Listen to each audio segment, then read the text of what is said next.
Yo, what's going on, everybody? Another Smash, another Tuesday, another Xanadu, another local. We already saw somehow a Sonic and Lucas set becoming already the highlight of the night, and we just started, so, you know, we can only go higher from here. But up here, we seem to have our versus a man by the name of Rivals, better than Smash. I respect your opinion. I'm not gonna die for this game. So I mean, regardless, though, he had a really nice way to finish that first game. A lot of the momentum went his way. Donkey Kong, a character that can do a lot with momentum, but he can't do a lot when he is in disadvantage. aurph taking full advantage of Toon Link's advantage state and taking the first stock, and he is looking like he wants to put himself in control. Definitely, probably thinks that first game definitely was a bit fluky, and he's trying to show his stuff right now. 100% on the second stock already for Mr. Rivals. Mr. Rivals merchant over here, he is trying his best to find his way in. It's not over for Donkey Kong by any means. This is a character that can get a lot of damage done in a heartbeat, but he has to find a way to get this stock first if he wants to have a considerate chance. He's going to eat that up B for that unsafe pressure on Toon Link's shield. However, right now he has to find his way to land. It can be hard to do on a stage like this against Toon Link. Oh, the dash attack, not going to do it. Cargo throw, probably going to be it. Oh, not quite. Not surprised he didn't go for a more harder punish, and he's going to fall out of the grounded up B as well. A whole lot of scrambling going on right now. Ooh, and the wake-up throw.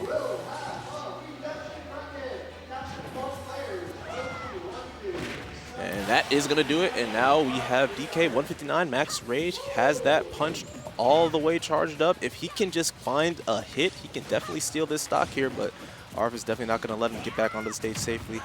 Ooh, that up smash was a little bit too risky, but the forward, is that a forward air or a backer? I'm not too sure which one that was, but regardless, he is able to finish that stock off with a very hasty aerial. Not really much Donkey Kong can do against fast aerials like that. His frame rate is not actually the worst in the world, but at the end of the day, you got a stubby little sword there, and Toon Link's a very fast guy. Definitely can be hard to find your way in. Oh, once again falls out of the spinning up B. Doesn't have a jump here. Does not push anything more. Right now, all aurph wants to do now is just bide his time. He's going to get a good punish off this. Oh, he rolls instead, but he's still able to get the up B punish. Rising anything more. The fair pressure, though, unfortunately, he had his jump. Very nice there by Mr. Dan Foreign, this fanboy over here. Able to survive for just a little bit longer. And like we said, this is absolutely not over yet. Donkey Kong is so good at securing these cheesy stocks, getting these robberies of stocks, and right now he almost had another one, but that punch unfortunately was not fully charged.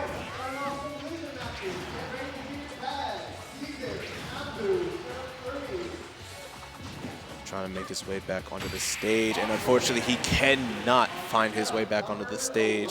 So aurph able to turn that first game around. He's able to get the 2 stock right in return, and you guys are going to see a game 3 rubber match. I'll be right back. I got set to play, but keep on watching the Smash Xanadu. Hey.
All right, yo, what's going on, everybody? It's just Raph in the building, holding it down on comms. I missed the last set. It looked like it was aurph versus, I don't know who Rival versus Smash or over Smash is. I don't know who that is, but according to him, play rivals. All right, we got DistinctMadness versus Fiji. We all know these two people. Fiji being a beast, beast Pac-Man. What's up? And DistinctMadness is holding it down on Pokemon Trainer.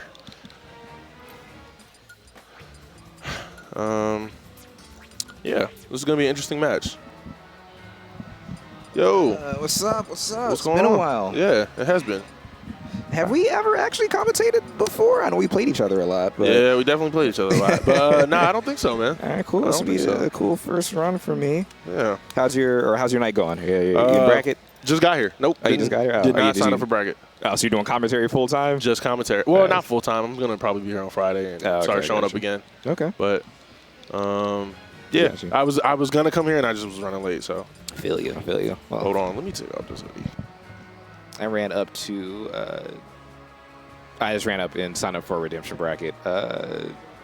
Yeah. Can you do a redemption if you didn't sign up for main? I mean, well, he's about to find out.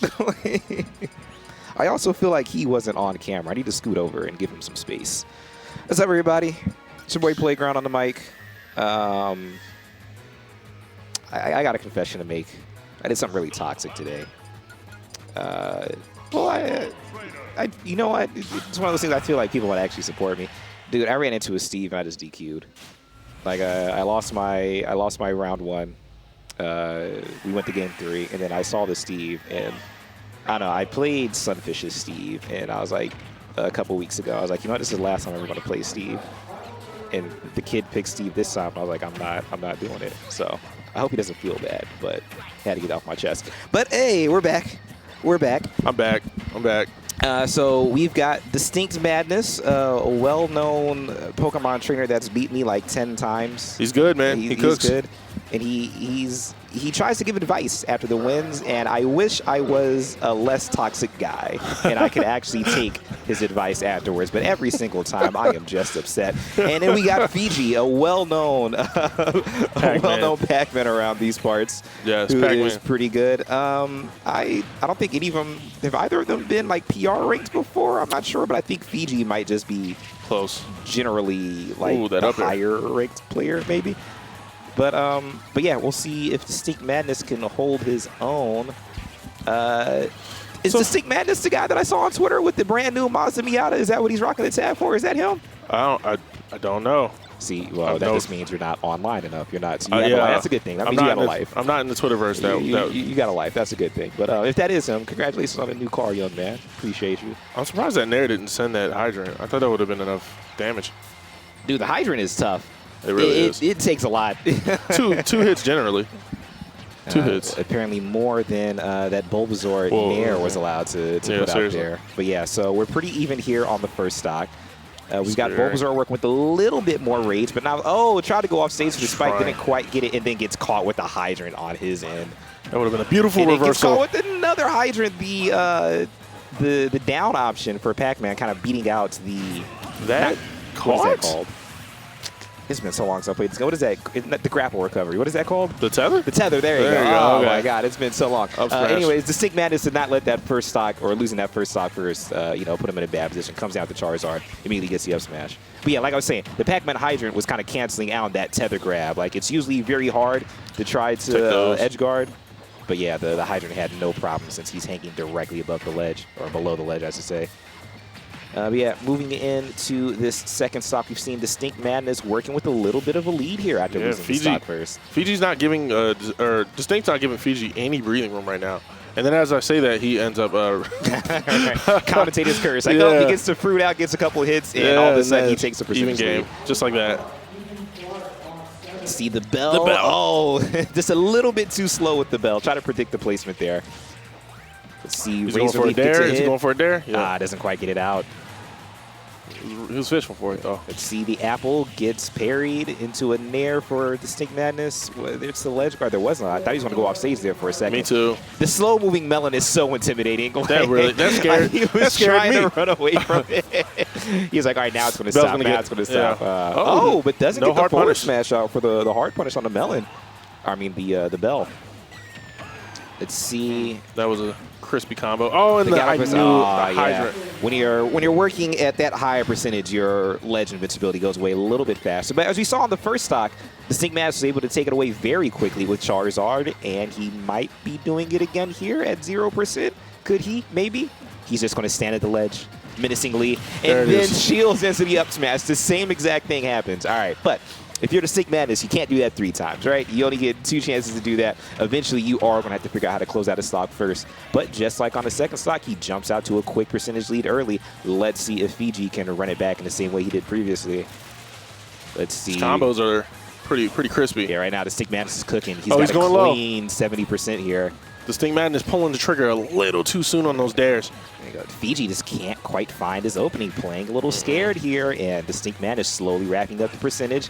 Ooh, got a little bit too aggressive there. I don't think he needed to go for that nair in the end. Yeah, it might be what ends up costing him. See, now Fiji just has a little bit of momentum, but DistinctMadness able to get it with the nair there. Yeah, he made it back safe. Yeah, right. Yeah, but that nair at that point, I think it was like 76% unanswered. Like, he didn't need to move forward and progress and attack. And just that one mistake gets him 53%. Now up to around 60. What's going to happen at the ledge? Fiji. Ooh, good parry. Unfortunately, not parrying the second hit. Getting punished for that. Runs into the orange there. Man, the margin for error is just so slim. Like we said, like DistinctMadness had such a big lead, and now suddenly it's all gone. Ooh, yep, up to 88%. Now we're just about even, and it all happened. It all happened off of that nair early. Oh no! But switching out to the Charizard, it don't matter. But he stays away from the forward smash. Misspaced slightly on that forward smash, giving Charizard You've got to a take little more advantage of this. If you're DistinctMadness, this is your game to steal. The game should be over right now, but you got a second chance of life. You got to steal it right here. Runs into the orange. What's going to happen at the ledge? The hydrant. Oh, the hydrant, the water actually worked against Fiji, and he's going to lose for it. So Fiji tried to throw the apple and knock the hydrant into DistinctMadness, but waited just a little bit too long. The water knocked it back, and that was the opening that, like I said, that DistinctMadness needed. He was able to capitalize, sprints across stage, gets that back air, gets the tail whip. Charizard taking all 3 stocks that game. Good he really did, yeah. Charizard DistinctMadness came in clutch there, you know. I don't know what Distinct's best Pokemon you would consider, because I know Apostle, he's a Squirtle, hands down. If it was a single Squirtle, he would probably just stick Squirtle. But, you know. For me, I would probably, I don't know. Like, I want to say it's the Charizard, only because that's what ends up closing all his games against me. Like, it just gets to that point where, like, the percentage is really high, and then you got to play scared of the Charizard, and he's just very effective he just knows how to at scare closing stocks, right? Ooh, going out deep, and did we just lose us? Okay. No, he does not. Okay, we're good. Switches through all 3 Pokemon and is able to get back to the stage there. But not like DistinctMadness, he knows how to use the 3 characters, right? Like, he gets his early combos with Squirtle. PT. He plays the majority of the game with Bulbasaur, and then when it's winning time, he breaks out the Charizard and usually gets it done. So yeah, Fiji down 0-1 here. Parrying the bell. Oh, I thought he was going to catch that and use it against off him. the parry, yeah. Let's see the hydrant. Scary. Oh, all those hitboxes kind of like converging at the same point and doesn't quite do what Fiji wanted it to do, though. That's scary stuff. Good spot dodge. No bell punish there. Let's see. Fiji doing just a good enough job with his aerial speed to stay away from that Vine Whip there, and it didn't really matter. Now we're seeing DistinctMadness take the early stocks. Let's see how long he can live with Charizard here. Can he get any extra credit? What's the get up option going to be? Gets snuffed out with the down scary tilt. position. You don't throw that bell. The bell does not quite land in time. The back air kills. So if you're Fiji, no big deal. We're all even, 0% all around on the second stock. Dropping chill a little too soon on that dash attack. See what the get up option is. He's aggressive, throws out a couple of hitboxes, and eventually no gets way. back. Okay. We're good. And he got killed for ends it. up giving it away. He goes way off stage to try to steal the stock early, ends up giving his own away instead. And oh my goodness, DistinctMadness is in prime position to steal this entire set right now. The SD is seriously going to come and bite Fiji where the sun don't shine. right? Like Fiji is a good enough player. I believe like he is more than capable of taking 2 stocks unanswered, but DistinctMadness is going to make it really hard for him to do that. If he just sits back and plays patiently, he should be able to close this out relatively easily. So let's see here, up to 100% now on this stock. What's the closeout option going to be? Yeah, the hydrant right at the ledge. When you're at that higher percentage, exactly, you don't have that much ledge invincibility. Let's see. Oh, the up smash or the up air didn't quite hit there. One of these dares are going to hit. Yeah, I knew it. That's a very dangerous place to be for Fiji while Bulbasaur is out on the field. The down air does not quite kill, but yeah. Ooh, right into the bell is going to be it. Like I said, Fiji more than capable of running it back. Only at 60%. Not the end of the world by any means. But I'm actually surprised to see DistinctMadness stick with Squirtle there early, but he gets every hit of that recovery, that up B there. Ooh, you saw DistinctMadness throwing out that dare, trying to he's trying to sneak out a kill. And that's I thought the up air was. Yeah, right now for Fiji, you can't recover low. You can't do this. Yeah, you need to stop going low. DistinctMadness went way too low. That's it. Oh, he missed the confirm there. Confirm. But yeah, I'm actually surprised that DistinctMadness went that low that last time. That was a beautiful drift back to and again, like you don't want to recover low. Oh, but DistinctMadness switches up to Charizard. Well, he's like, he's at 100-some%. That's game. There you go, closes it out. You see DistinctMadness 2-0. The mini pop off of happiness from DistinctMadness there. Good decisions. I don't know what I'm talking about. Good decisions there at the end. Distinct is he's cooking, man. I used to be able to hold my own against him, but like, man, you took 2. Yeah, you leveled up, man. You bossing up over here again, taking 2 games off Fiji. That's crazy. That's a good win, man. Hey, absolutely, yeah. Like I said, like I'm pretty sure, like if there was a PR, I'm pretty sure Fiji's a little higher up than DistinctMadness. But that's what I think. Yeah. He did not let that intimidate him at all. We gotta come up with our own PR for like 2 tours and like see. Oh, the mid-level players. The mid-level PR. That's like being like the best player in the NBA G League. I don't want that, man. Oh God. I like it. I mean, if I had the time, I do the paperwork. I do the homework. Shouldn't be that hard. We'll make it a community event. We'll go around and canvas. We'll see. Like, out of all the people that are usually in Redemption, who are you most scared of? Like I wouldn't even. Distinct's not even in Redemption anymore, is he? No. Distinct is never in Redemption. In fact, he's beaten me multiple times to disqualify himself from Redemption. Like he's the second loss for me that makes me a 2-2er. He used to, like, I would say like a couple months ago he would be in Redemption and he'd knock me out. But now I haven't seen him in quite some time, so he's he leveled up. Holding it down. Yeah. I wish. I've decided I'm retiring after SmashCon. I can't do it anymore, man. The game has passed me by. I'm too old. How old are you? My last hurrah. I'm about to be 30. Dude, I am 30. I think we've had this conversation. Yes, I am 30. Come on now. I just started last year, and I'm 30 years old. It's never too late. Oh man, I'm gonna need to see more results from the grown folks.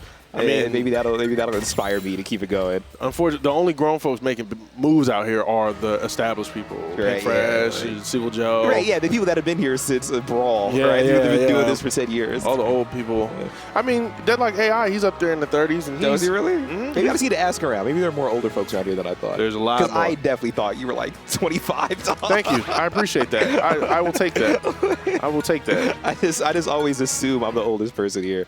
No, I came in like, I'm just one of the old dudes when I first came. I got you. All right, so we'll see. Maybe we get down to SmashCon. Maybe I still got the cravings for it. Dude, I can't wait for SmashCon. Next is going to be. Have you ever been to one before? I know I have. Last year, first one. That first one. I got you. It's just out in Virginia. I just haven't made the drive, and I'm like, all right, well, if I'm talking about getting out to the end, I'll go to the big one. I'll finally stop being lazy. Me and a couple homies, we got an Airbnb about 15 minutes away. Oh, so yeah, it was cheap too, $127 a person for from Thursday to Monday. So overall total? Overall, yep. Well, like it was like $1,000, but $127 per person. Yeah. So it's gonna be great. I can't wait. So up next we've got Uneva. I don't know how to pronounce that name. I'm sorry. In Dark. Yeah, I've never heard of this player before. I think I saw him sitting over there, just kind of like vibing to his music. He had little headphones on and stuff. Well, I mean, I can't talk too much trash about him, considering he is in winners round 3. Yeah. So he's a Pikachu. He knows what he's doing. Okay. And he's a Pikachu, man. We love to see that. I feel like this is a terrible matchup for Pika. Dude, Snake is a tough matchup for a lot of people, but like especially Pikachu. And Dark. Yeah, Dark knows what he's doing, and recently made PR. He did Bleaching level up and get his PR. But yeah, the big thing for Snake, again, that frame 1 grenade, right? This is so incredibly annoying. And Snake just knows how to close stocks, yes. right? Like, you got the up tilt, which is pretty safe way to do it. And then any Snake that knows what he's doing, using his recovery, is very hard to ledge trap because he's just going to bring out the drone, whatever the hell that's called. I need to know these things. Man, we're gonna call it a drone. It's a drone, right? Like he's going to recover high and kind of nullify your ledge guarding game there. So this based on that grab there. Yeah, comboing off the grenade. That was beautiful. But if you're Pikachu, you are faster. You got to use that to your advantage, and you're kind of small, so maybe you can low profile a couple of these hitboxes. And yeah, that seems to be Uneva's plan. Or I gotta find out how to pronounce his name. As he does have a bit of a percentage lead. Is he gonna get the Thunder? Aw, Dark able to drift over to the side. But like I said, you make it to winners round 3, you know what you're doing. So yeah, this isn't gonna be an easy one for Dark. No freebies. No freebies at this point. Yeah, after round 3, no freebies. You gotta work. Woo. Keeping a good eye on that C4. Oh, was that? He just air dodged? Yo, I can't believe the Thunder doesn't kill there, man. He's like 120-some%. Oh, but the up smash will kill at 150. Just rolled right behind.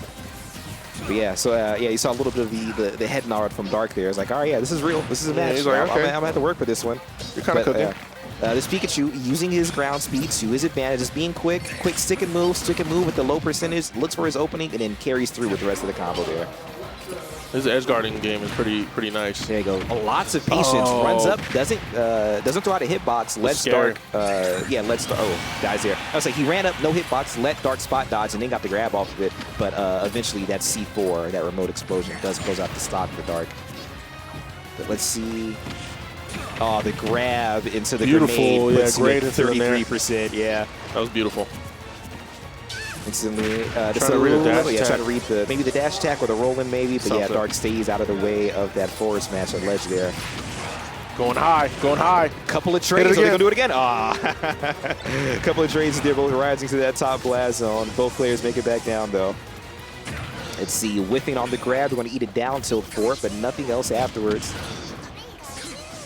The Nikitas are getting that shield pretty low for Pikachu. Yeah, you're not going to want to touch shield for a few seconds here. Let it build back up. Let's see, the forward second. And then, like I said, that Snake knows how to clean out stocks, man. That up tilt. Especially, Pikachu is kind of light. So, yeah, it's going to kill earlier than usual. But yeah, Uneva doesn't panic, holds his own, and closes out that stack. At only 11% of extra credit, yeah, that's about as good as you can ask for in that situation. Dude, that grenade is like a get-out-of-combo free card. Like, so frustrating. Yeah, exactly, right? Like I said, it's frame 1. Like, you just got to be wary of hitting them. But Uneva doing a good enough job here. Actually has a 40% percentage lead. Let's see. Ooh, a little bit of the nerves from both characters. This running up and shield, that's that Smash 4 gameplay. Let's just run up and hold shield in each other's face and see what happens. Who flinches first? Yeah. Let's see. We got the T-Jolts now. Right now, at this point, it's distance. Both guys getting a little bit tight. You know, don't want to run into anything. Those rolls, those are beautiful. Like, oh my goodness! Down there, way off stage. Disgusting. Good stuff from Uneva. Like I was saying, at first, like, yeah, he was playing away, right? You just throwing out the T-jumps, like, all right, percentages are getting up here. It's last stock. You're playing a little scared, and then immediately afterwards, he's like, forget these T-jolts. I'm going for the kill. Going in there. And yeah, oh man, he's sweating, man. He's sweating. He's working. Oh, he's got the Adidas tracksuit going on. He's dripped. He's dripped up. He's dripped out. Dripped out. Yeah, man, that was good gameplay. Good stuff from Uneva there. Does he actually have the full tracksuit? Does he have the Adidas sweatpants with the Adidas jogger? The drip is crazy. I kind of got to root for Uneva. The drip is crazy. He's got the full Adidas tracksuit. I got to root for him now he's got to win. Here we are, coming to small battlefield. Dark with a grenade early to take the first blood here. Let's see the grab. Oh, not able to get any combo off the back throw, though. And yeah, here comes those bread and butters out of Pikachu. Yep. Pika shenanigans. One of these C4s are going to catch at the, like, worst time for Uneva. Right, like, it's one of those things where, like, the longer this set goes against a Snake, the more likely it is to catch you. Like, because you can only occupy your mind with so many things at once. Eventually, you're going to forget about it, and it's going to catch you. Like, the light is going to disappear, and you're going to roll into the wrong spot, and that's just going to be it.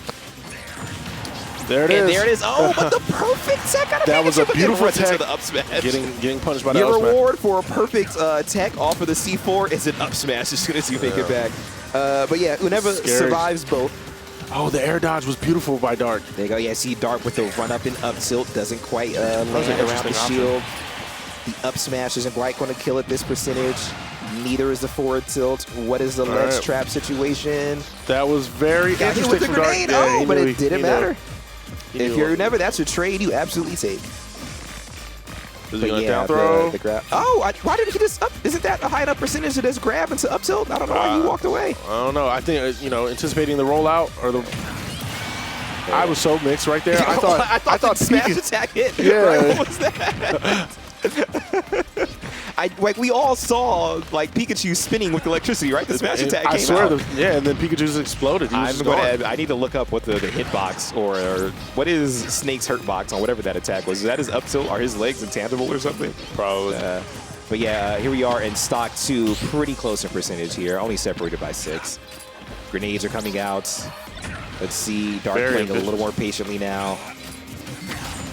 There you go. This is what you need to always do as Snake. Just fill up the projectiles, up smash, grenades, just a wall of like remote explosive objects. Make your opponent figure out how they're going to play around it. Make them move to you and make the mistake. Yeah, and the up smash there takes it. Like I said, it's just a screen full of dangerous hitboxes, right? Like explosive hitboxes, exactly. Yeah, when Dark is in his bag, like when he's slow and being methodical, he's a really tough out. Let's see if this Pikachu can close this stock out here and get working on Dark's last stock. These air dodges from Dark are a little interesting. There you go. But I mean, I'm sure he's got some idea. He's got something cooking, but... Let's see, grenades, up smash, grenade. And here comes like, I got projectiles too. Yeah, exactly. Right. Like chill out. I may not have as many, but I got one that's really effective, right? Like super effective.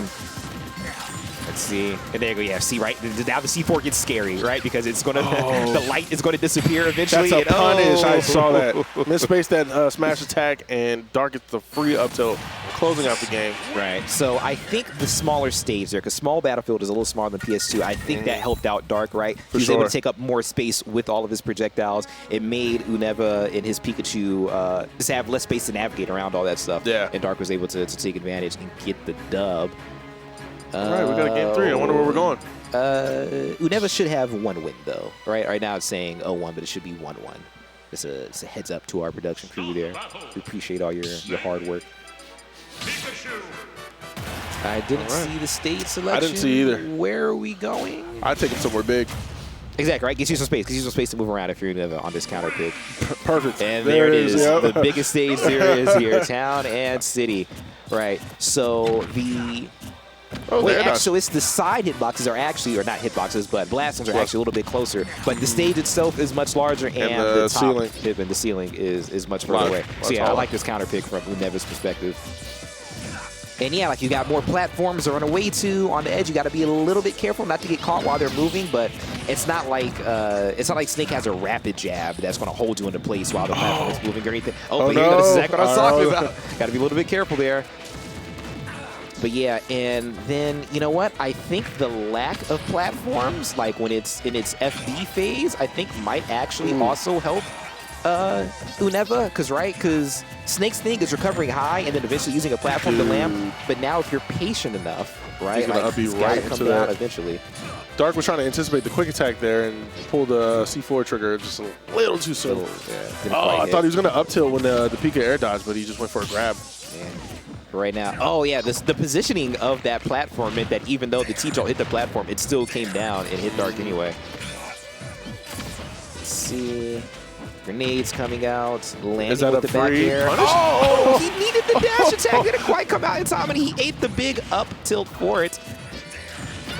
Don't underestimate Snake's flexibility. But never mind. I don't know why I thought that side B left Pikachu vulnerable. No, he was able to cancel out and move. Actually a very safe option. Smart stuff there from Uneva. And now putting up your wall of T-Jolts, trying to make Snake approach him.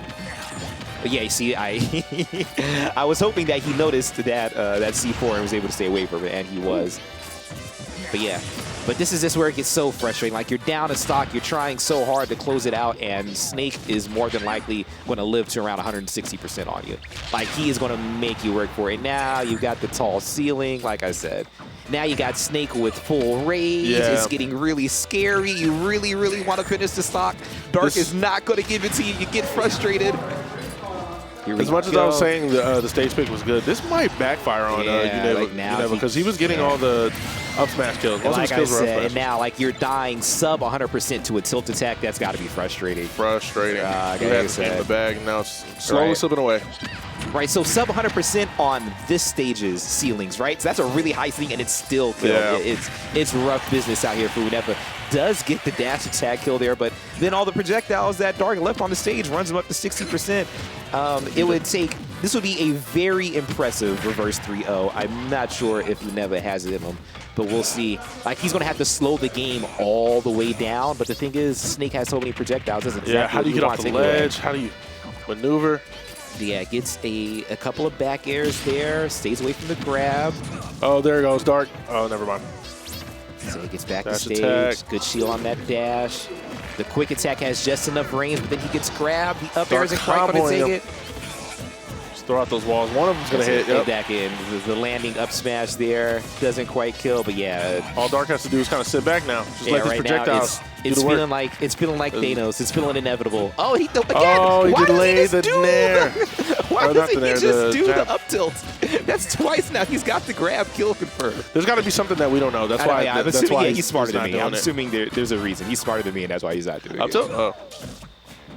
But yeah, the back throw isn't quite going to kill. Let's see if Uneva can he clutch out one stock. It doesn't look like it. Oh, good air dodge, Uneva. That was beautiful. There. And the back throw kill. Finishing out the DI mix up there. Massive stuff from Dark. Uneva was able to take game one.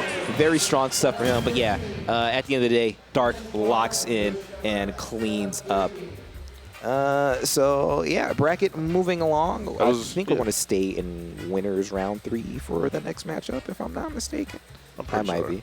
That was good gameplay from Uneva, though. Yeah, very entertaining. Hopefully we're saying the name correctly. Yeah, you always love it when a set goes to 3 games. Nobody dominating the other. Like, that's good high-level competition right there. So, yeah, Uneva's night is far from over. He still has a chance to make a good loser's run. Yes, he does. Coming up next, a couple of well-known names around these parts. We've got SLASHY and Moeru. So we want to see Mii Brawler versus Cloud. Yeah, it's going to be... Gonna be good stuff there. I think Cloud has the tier list advantage here. I feel like most people would probably give it to Cloud over Mii Brawler, but dude, SLASHY's Mii Brawler's nasty. I've seen him at hashtag a couple of times. The Monday weekly tournament we have in MBVA, and yeah, like he regularly like runs that. Like he's very, very good with that.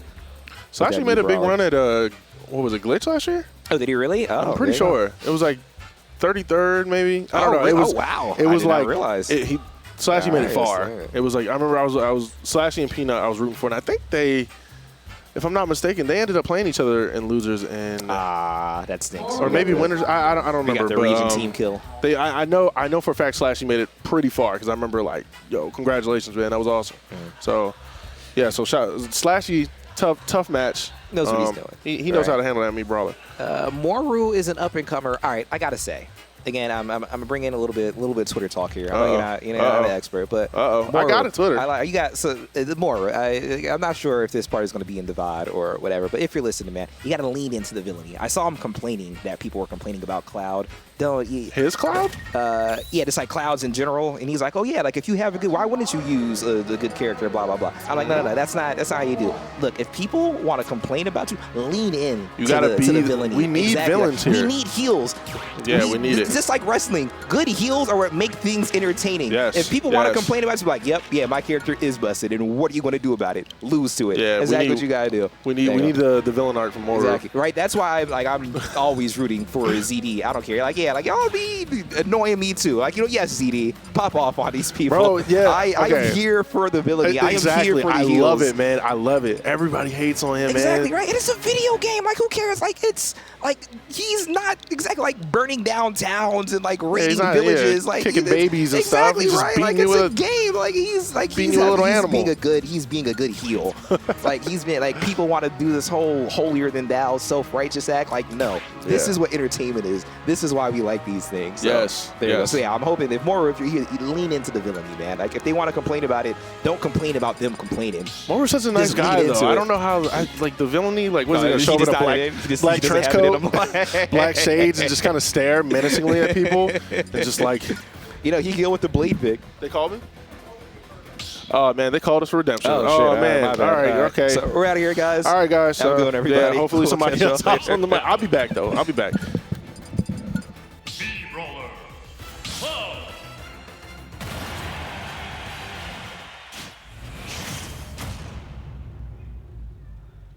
Three, two, one, go!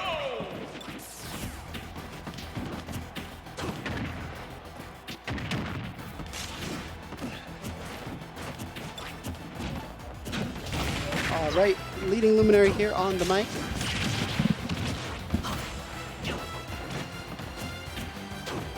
And here we have Moeru versus SLASHY, both very good players. Moeru mainly being a Cloud main, and SLASHY being a very well-known Mii Brawler main.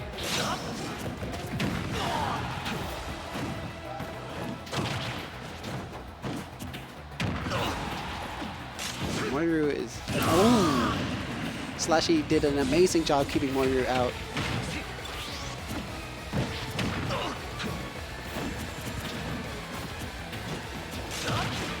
Up special.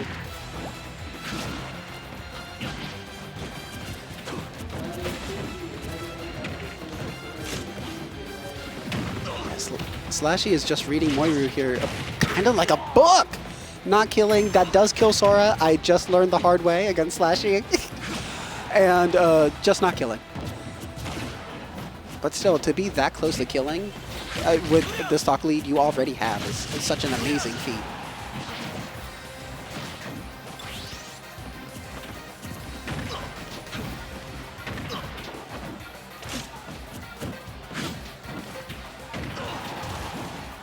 Moeru whiffing the up smash, but SLASHY failing to properly punish it.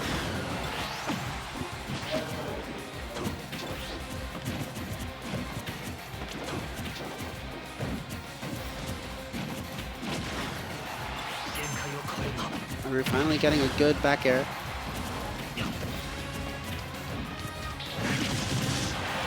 And limit cross slash not killing at that high of a percent. Granted, you were far from the blast zone, but still.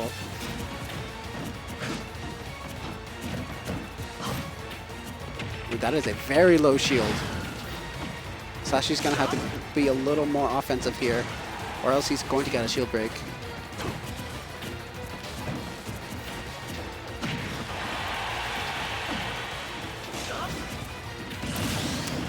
Once again, Moeru just barely failing to recover.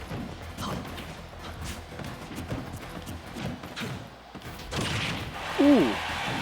And once again, just not getting the kill. Finally, Moeru takes a stock here against SLASHY. Will he slowly be able to even out this game?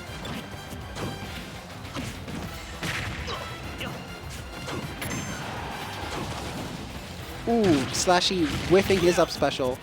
But Moeru also missing his punish there with the limit cross slash.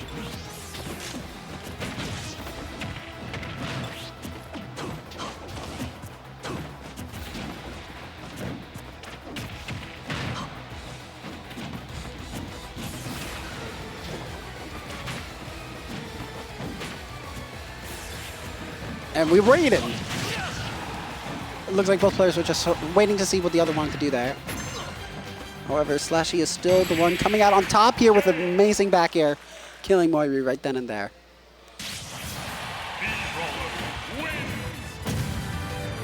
SLASHY is a very talented player here, and so is Moeru. Moeru cannot be discounted, but SLASHY was just doing a little too more there.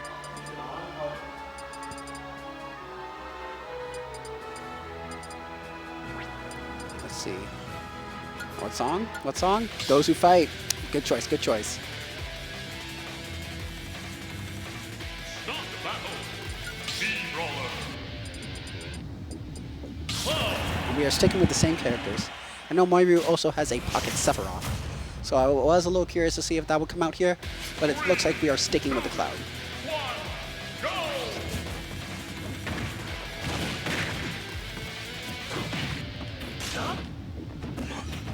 I got a little worried there, like, oh, don't let it happen bad.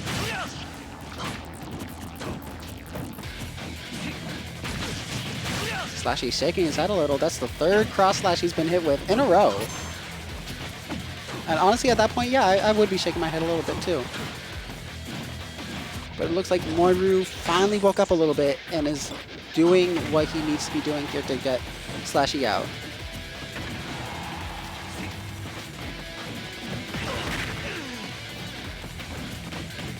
However, Slashy very quickly evened out the stock so far.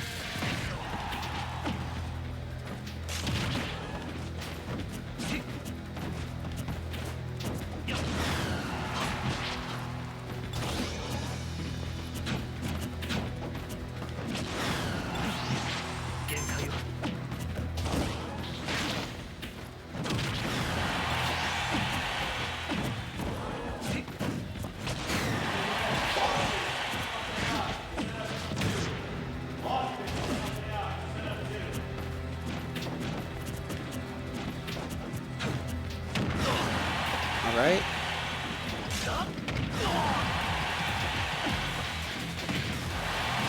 That's a fun way to send that move. All right. And punishing that up special with an up smash by Slashy. However, Slashy does have a high amount of percent here, so Moeru can very quickly even out this stock again. Especially with that cloud back air, he evens it out. This is looking to be a much better game for Moeru here. Whipping the limit blade beam, sadly, but now once again, he is just playing Slashy's game of you're not coming back to ledge.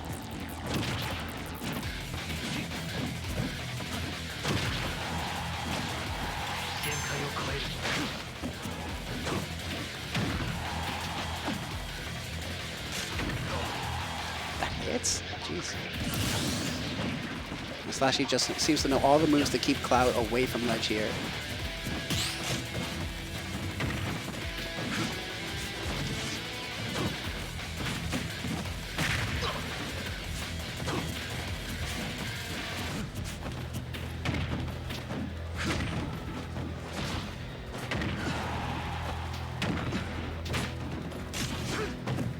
Ooh, that was a very cocky forward smash there. Yeah, both Moeru is playing a lot more patiently here, and he sort of has to if he wants to keep this set alive.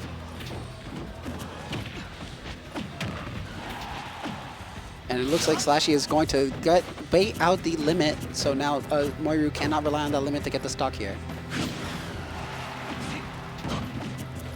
However, with Cloud, you really only need back air.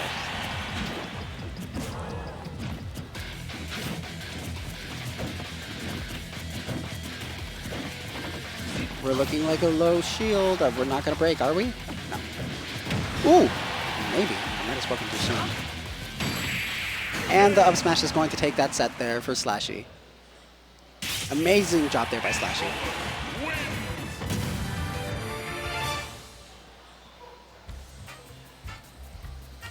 All right, let's see who we have next. We have this Orcane here. Play Rouse of Aether. Very good game. And it looks like our next set on stream is going to be ZD and 17. So it looks like me and Orcane are in for a good set here. I cannot wait. I love watching ZD play. ZD is an amazing player. Same for 17 as well, but ZD is just very good. I love watching ZD. It's just one of those where it's like, yes, Spaceys. Because I always have trouble against Spaceys. So I would like to, you know, see what I could do against Spaceys.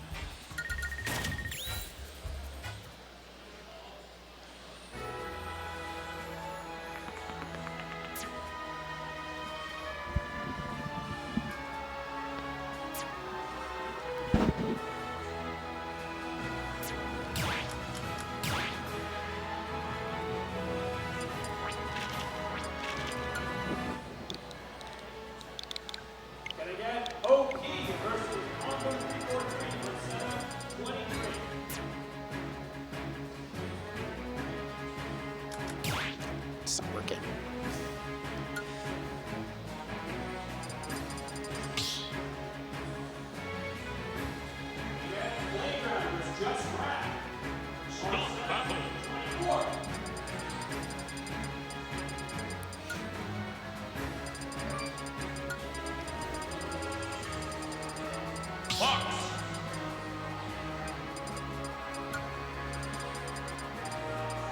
All right, Fox and Zelda. Let's see how this plays out.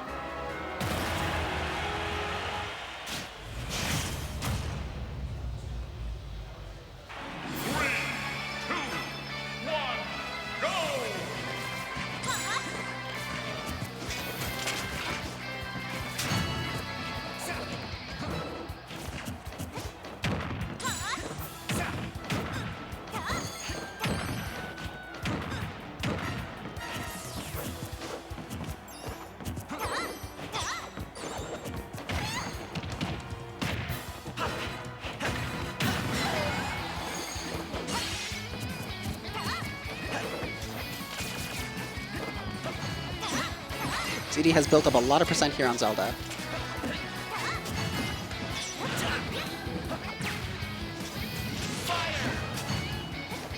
'17 is trying their damnedest to keep ZD out. But ZD is not going to let that happen with that speed, and the back air is going to take that stock.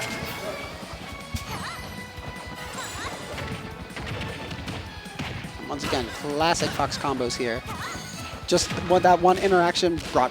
Okay, the interaction's still going. Who am I to say? That okay, I think it's safe to say the interaction's done. 86% is crazy.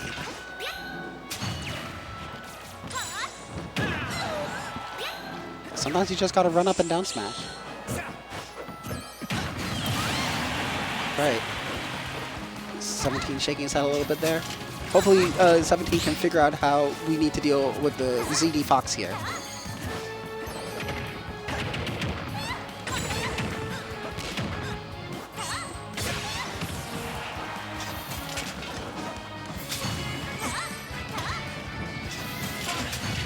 Ooh, the Phantom is going to take that stock there by getting the ledge hanging Fox.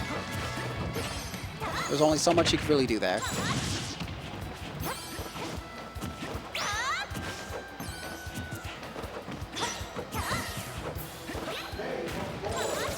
And 17 is playing a lot more patiently and just trying to keep ZD away here. While Zelda is a bit of a zoner, he was a little more forward-facing earlier. Okay! I was speaking. Jeez. This is Fox, returning to base. All right, game one, just go right to ZD there. ZD looking calm, cool, and collected.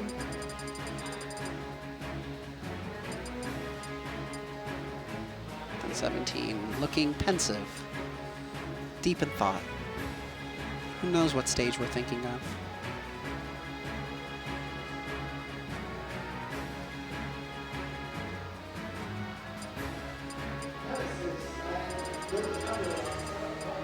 And Battlefield it is.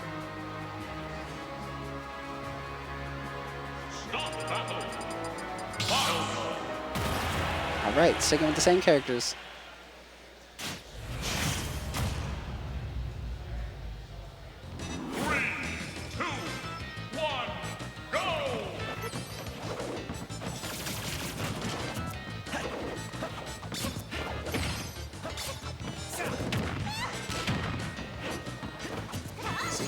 Using these platforms to his advantage, slowly just using it to extend just a little bit earlier.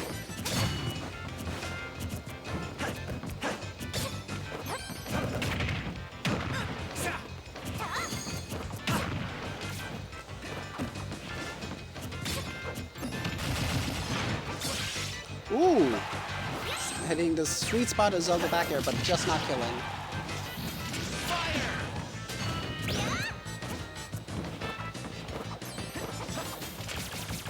ZD is patiently trying to see how he wants to get in here. See, I was thinking in my heart, oh, he just wants to run up and up smash. He just wants to do it. And like I was trying to like be polite about it, like oh, he's trying to figure out how he wants to get in. We all knew we were thinking it too, apparently.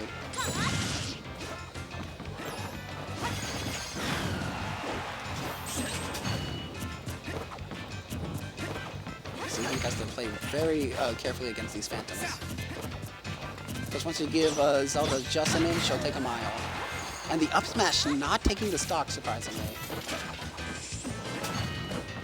The back air will.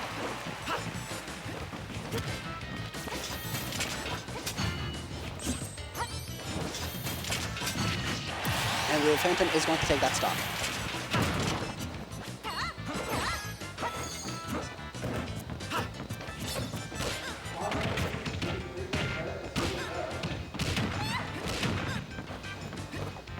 CD is kind of juggling 17 here. Ooh. Connecting, but not getting much off of the up special connect. CD trying to go for the ledge regrab, but Zelda not going for ledge.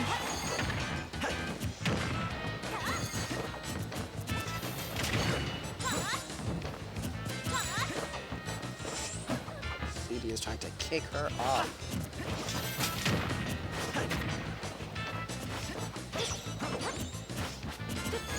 Up smash? Up smash! Let's go! It's one of those things where, like, I feel like I've started just noticing when he's thinking about it. Maybe I should be a Fox player. I doubt I would ever reach ZD's level, but hard work and dedication will get me there, but I have a full-time job.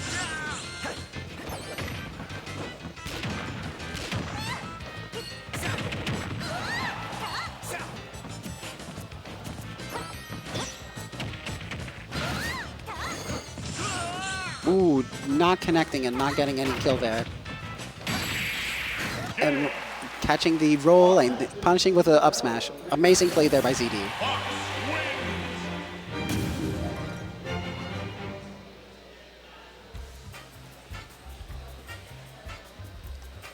Oh, and by the way, I was able to fix Arcane, so Arcane now has his little stand, so he could be here. And let's see, who is up on set now? Let me check bracket. But that was an amazing set there by ZD. ZD was able to keep Zelda in. He was able to stay in, avoid the phantoms, the side Bs, the neutrals, the neutral specials, Nehru's Love, that's what it's called. And ZD was just able to get in and stay aggressive, which for a zoner character like Zelda is the best thing you could probably do in this situation. Just get in, stay aggressive, stay in their face. And let's see, it looks like our next set on stream is going to be Seagull Joe versus PreCookedBread. Once again, another DMV classic. So let's see how this... Okay. I was wondering where we were taking that name, but... Oh, you guys couldn't even see that. Okay.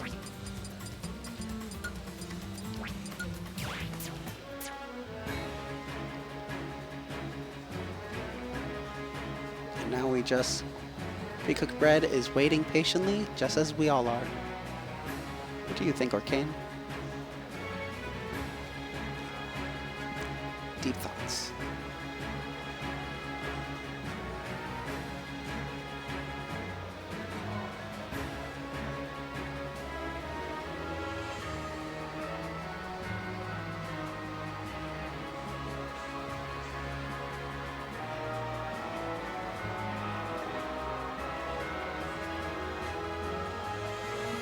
Oh god.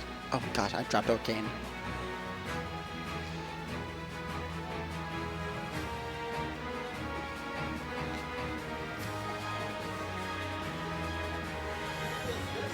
Is this who I think it is? It's Arcane, yeah. The Orca? It The is. I tried to. legend Oh of gosh. Ether? I had him set pretty, and then I touched something, and he's just falling now. That's rough. That's rough. Yeah, I'm sorry, Arcane. Sorry, King of the Sea, thieves. And once again, your reminder: Rivals of Aether, very fun game. That button. There you Buttons go. are good. Now That's- introduce yourself to the peoples. I'm Bohemian Pigeon, and And I'm leading Luminary, as I said earlier. perfect. And this is our King Arcane. Arcane. Yeah. They can't see it, but we have Arcane here. Oh, that's rough. They Yeah. can't. Yeah. Cameras exist, but not Cameras for us. exist What a hard knock life for our Arcane buddy. for Arcane. He had his moment in the spotlight. Don't worry about Arcane. Oh, okay. I respect it. I respect it. Now we just wait for Seagull Joe wherever he is. There he is. Is that man's tag PreCookedBread? Yes. What a phenomenal tag. That is an amazing tag. There are a lot of good tags that just exist. That just, it's like, I could never think of this. I'm just so excited to watch our gluten gobbler in action. Like, this is gonna be great.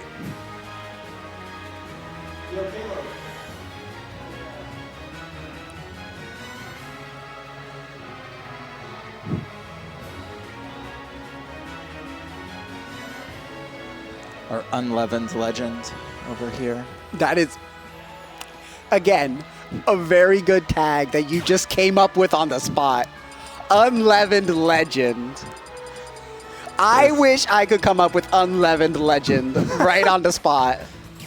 You know what? I will say one of my favorite things is, well, I mean, you know Africanbatman. Of course, the classic. I think everyone knows Africanbatman after the shenaniganry Yeah. today. Like, That was an amazing round 1. Well, and an amazing round 2. And What a 3. legend. And 3. Absolutely. That whole absolutely. set. I cannot wait for the YouTube comments. Like, Africanbatman was told specifically, be as toxic as you want. This is my friend. And he said, done.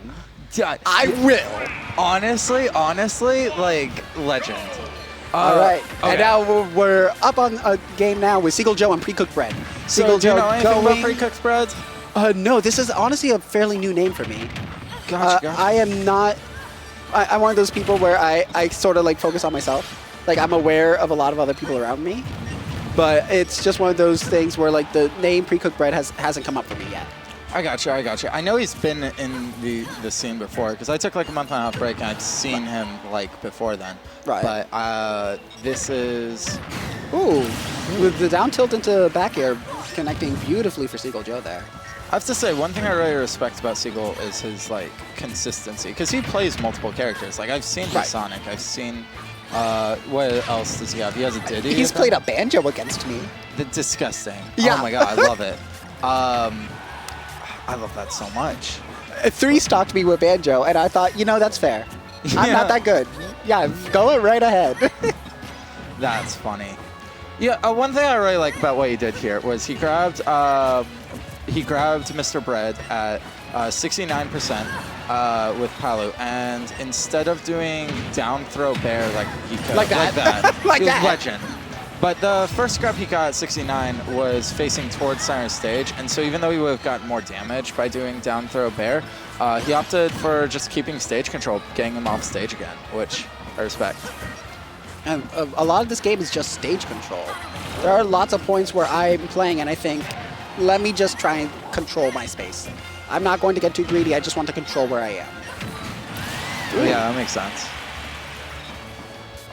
And our good PreCookedBread finally taking a stock. That dash attack was hilarious. Just. I'm interested to see if Bucket comes into play at all because Seagull Joe's definitely like. Ooh, Oh my god, that's disgusting. we let that happen? He did charge that. He That was charged allowed? it. He was like, it's like this, like right here because it's covering jump. Right. It's covering neutral gap. It's covering not gap attack, but like. I mean, drop down attack, maybe. Like, especially with Game & Watch, since Yeah. Game & Watch has to, like, nair from ledge, right? Yeah, So- he can't up air and hit. Yeah, and he doesn't have a fair like other characters to use, Yeah, and he he has doesn't have a the- dare. Like, The box?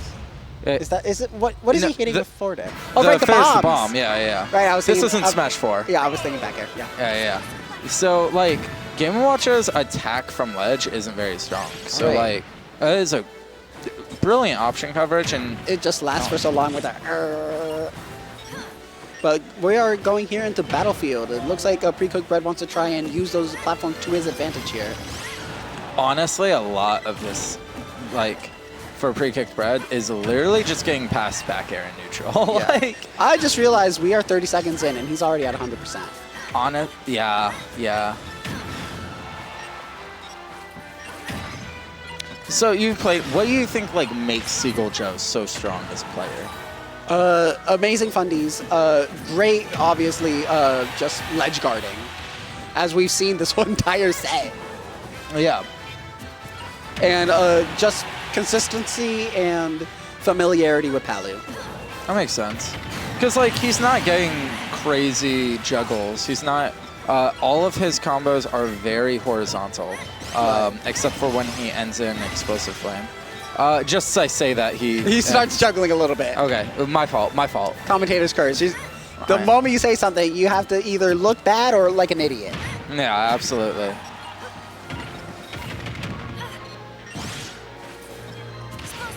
But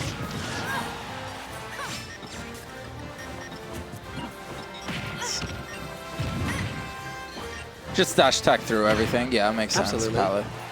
Sakurai gave you a shield for a reason. Genuinely.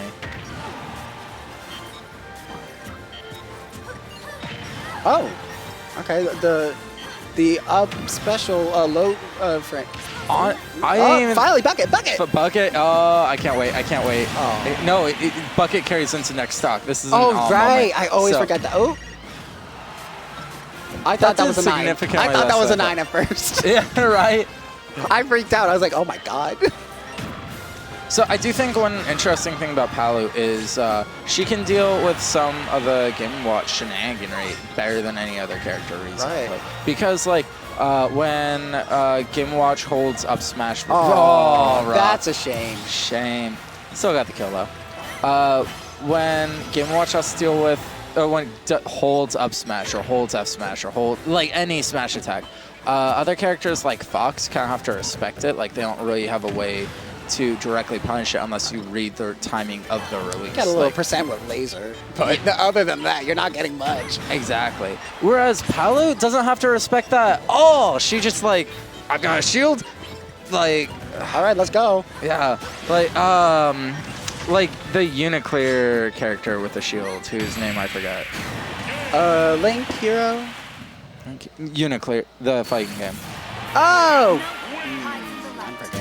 Whatever. Seagull Joe's amazing. Yeah, I Seagull Go. love watching him. Seagull Joe, A tier, S tier player. Amazing. Legend. And we get to show off our Yeah, fight. let's get Arcane back in. Absolutely, All right. absolutely. Honestly, He's our son. he's our son. He's our son. He's the son. We love him. Who's the mother in this relationship? We just adopted him. We just stopped. I like it. I like it. Absolutely, absolutely. I was about to say something stupid. I was about to say we found his egg in the ocean. Whales don't lay eggs. Oh, wait, is Arcane a whale?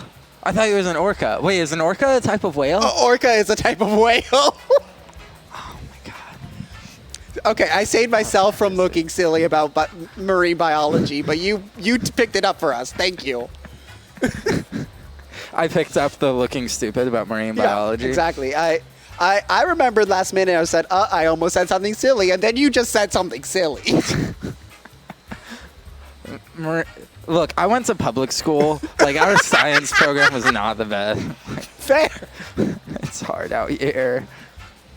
I was just one of those kids that, you know, you get one of those big books and, like, it has all the information. I was that kid. And I would carry that book around for a couple months. And I would tell everyone, did you know this about this and this? And they'd be like, that's great, sweetheart. Thanks. I was that kid. When years and years ago, I was very not sober in All right. like late at night, and I agreed to buy an encyclopedia set for an obscene amount of money. And this was there's so much more context to this. I was military at the time, like they were just there was just some salesman at BX. Like, it was weird. Anyways, so I bought this like encyclopedia set for an obscene amount of money. I have not read a single one of those books. You got conned. I did, absolutely, 100% here. This And salesman. I think about this to this day because the books are at my parents' house. I think about the extraordinary amount of money it will cost for me to ship them eventually. But like, God, once I get those I guarantee you, those are probably already out of date. Probably. I don't care. I am going to get so many brain cells from 2015. Like, Oh my so many brain The cells. 2015 knowledge. Let's go. Absolutely. All right, Okay, and so looks who- like we are having dark versus pink fresh. I love that Min Min skin. Yellow and black, it's so clean. It's so clean. It's a classic. Oh. This isn't a button check either, is it? Okay, Ooh, no. Dark, now it's time to lie and say it was a button check. Oh no. That's hard to commentate because like he's got a lot of work to do. It's against Min not having a. I guess you know what. Now that I think about it, it is Snake. It is Snake. Yeah, and having a lead doesn't matter that much for Min Oh, see, because look. whether you have a lead or not, you're still the one to approach. Like, Yeah. what are you gonna do? Not approach Min? Like, especially as. So you know what? This could be. It's not doable. great, but it's not, you know, Yeah. not the end of the world for Dark. I guess as far as characters to make that mistake on. Right. Granted, Pink Fresh is not a player to make that mistake on, but you Yes. know, we'll see. That is where my hesitance comes in. Ooh. And he has to deal with the fact that Pink Fresh is sick. Pink Fresh, yeah. Yeah. Pink Fresh is Nasty crazy with it. Ooh. Winner's quarters, so this is still best 2 out of 3, but that's rough. Yeah. Like, I don't even mentally- know what to say there. Yeah, 2 SDs that quickly, game 1. That's Yeah. just hard. The mentally shaking that off is not easy. I will say, being in winners, you're not like risking as much in a sense. Like, Right. it doesn't. It's hopefully, especially for someone like Dark who like does this every week. Dark is a very good player as well. He was my round 2. I got one whole stock that whole set. Hey, you got One. stock. Nice. I got one stock. Let's go, baby. Let's go. We take those. I'm here for it. I'm here for it. First you do damage, then you do stocks, then you put a little more, and you take Exactly. games, and then all of a sudden it's buying. Yeah, all of a sudden you're accidentally SDing twice in winners grand quarters. Yeah. Honestly, all that tells me is a couple months from now, destroying. Exactly. Exactly. Nothing but faith, baby. My Cloud is about to go crazy one day. Am I a Cloud player? No. But I will pull him out for bad matchups, which is all the top tiers. I feel that. I'm gonna feel that. I'm actually a Gendorf main. I just play Mend Knight for his bad matchups. True. The oh, he was covering there.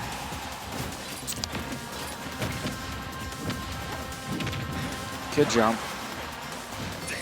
And that was solid juggling. That was really solid juggling.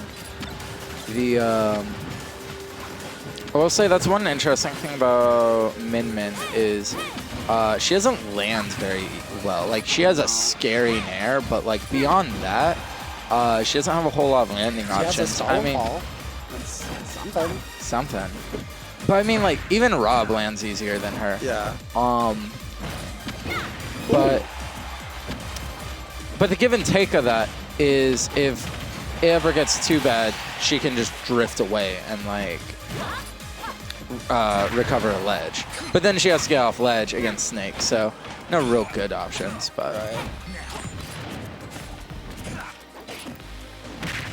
that was a solid grab. That was scary too. It's crazy seeing Pink Fresh do so well in these scramble situations. It's like they're trading, and Pink Fresh is still winning from those trades. And like, he's playing the lighter character. He's playing a character that shouldn't be winning off of trades, but he just is because of how comfortable he is in these situations.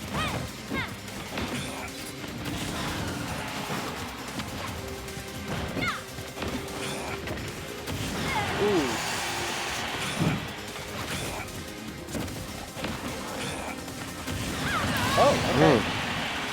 Does Min have any unique tools to deal with up smash or anything like that? If she's on the stage, she could up smash and reflect it. Otherwise, I feel like all she can really do is just try and get it.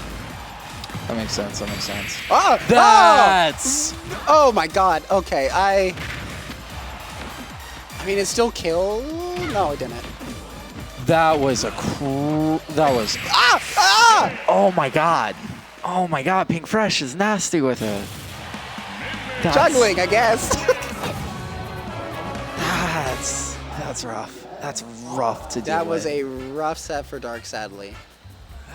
Get Arcade back in here. We need a light in the mood. Get Arcade back in here. Absolutely. Right above the name tags. We My all need fault. to. Yeah. Absolutely. We need to see our son. I love how simple the character design of Orko with dog legs is, but it goes so hard. Brilliant. It is so good. Yes. Man just shoots bubbles, and we're just like, yeah, go off. Absolutely. More bubbles? More bubbles. Bubble, absolutely, bubble, absolutely. bubble. Like he does a puddle, and what the puddle leads to is more bubbles. Yeah. We need more. Okay, I'm trying to think. What other fighting game characters have bubbles involved? I'm thinking of Umbrella from Skullgirls. Umbrella's fun. Umbrella's super interesting because what was she eats? Her umbrella eats something. Yeah, her umbrella has a hunger meter. Yeah. And like all of her combos are dependent on if it's hungry, if it's famished, if it's full, if it's content. And it's like, oh my god, I feel like I could never track that. And Skullgirls is a game that encourages having multiple characters too. Yeah. That's like props to anyone playing that one. Yeah. Well, so there's if you're an absolute nerd and you play Ultimate Ninja Storm, in Ultimate Ninja Storm 2 and subsequent games afterwards, one of the tailed beast characters, or like the characters who has a tailed beast inside them, uses bubbles, and they're pretty sick. Bubbles are good. We need more fighting game characters with bubble. Squirtle could have Absolutely. easily learned bubble for Smash Bros, but he did not. God, that would be brilliant. Instead, he Greninja just 2. is, huh? Greninja 2 also has access to bubble. Yeah, And I feel like Bumblebee. that doesn't fit like Greninja as much. No, in the anime he used bubble a lot. Like he had. No, I'm thinking about Froakie. I'm thinking about Froakie would be Froakie. cool. But yeah, both characters that could have used bubbles, and we don't have them. What a hard knock life. If we want to count, okay. If we're no, what I was about to say is stretching the definition of bubble a lot. I was about to say you could think of Ness's PK magnet. That is stretching it. Yeah, I'm not here for it. That's I'm an not here orb. That's for not it. a bubble. That's an orb. We are for orbs here. Orbs Okay. are good. Like I ponder them. Yeah, very orbs, often. orbs are very important for the economy, for the economy. for social justice. We need more orbs. Yeah, geometry. Yeah. Absolutely, geometry. It looks like our next set on stream is going to be SLASHY versus PawnMaster.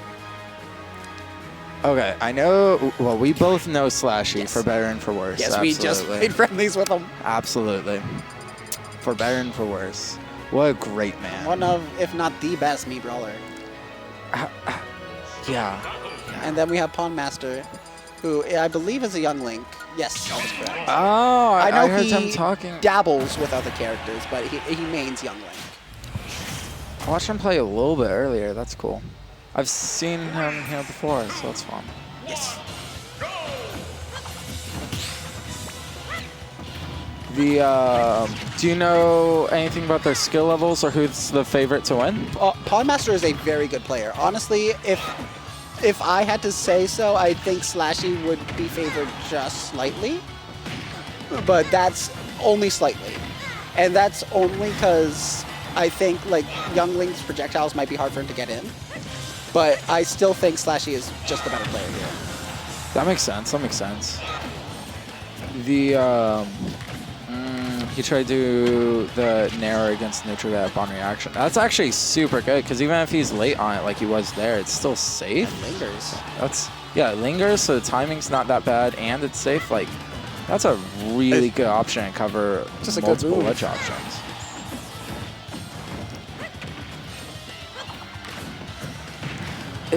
We were talking about that neutral beat, the Mii Brawler neutral beat earlier, that projectile. It's such an interesting projectile because it's wholly reactable. And like, it can set up for checkmate situations. SLASHY was even talking about the types of checkmate situations it can set into. But, for certain characters, like Pyramithra, who's like if you can get, if you have options to put Pyramithra in checkmate situations, you definitely take that. Absolutely. But And the dash attack is finally going to take out PawnMaster there. But he was at 183, 186. but still. Yeah. That is a very high percent to get, especially with a character that can just take kills like Mii Brawler. PawnMaster should feel good about that.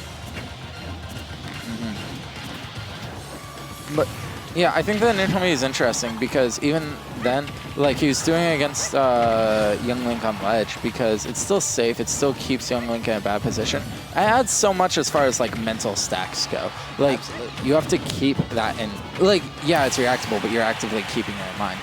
Nair on ledge, Young Link can do it too. I would say Young Link's Nair on ledge is even better because he can double jump before touching the ground if he does Nair on ledge.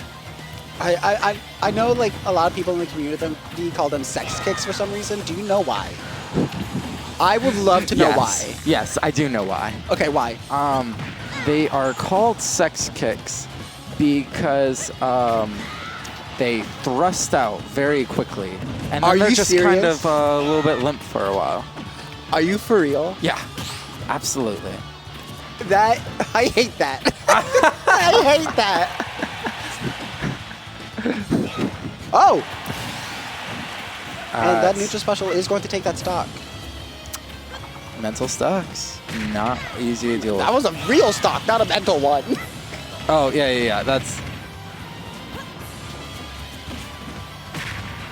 God, shielding versus Slashy is so scary because that command grab's just intense. Like, he's in the air and you're still scared of getting grabbed. Yeah. And, I don't even think... I always struggle against that with characters like that, like Incineroar as well, Ganondorf, were just command grabs like that. Because like every other character that was makes a you funny command grab because he set up for that by accident. Well, maybe not accidental, but I'm gonna assume accidentally footstooling and then doing another double jump and then going into it. That's sick. Wow. Slashy's control of his character is really solid too. Because honestly, punishing Young Link up B with Bear, like it's definitely doable, but like it's he's clearly confident in it. Like there was no hesitation. He went for that every single time and got it every single time. And there's not a huge window for it because if you're late, you get hit by up B. If you're early, it just doesn't connect. Like the window for it's relatively small. Slashy is just simply that guy. That guy. He is that guy. He is him. Absolutely, him.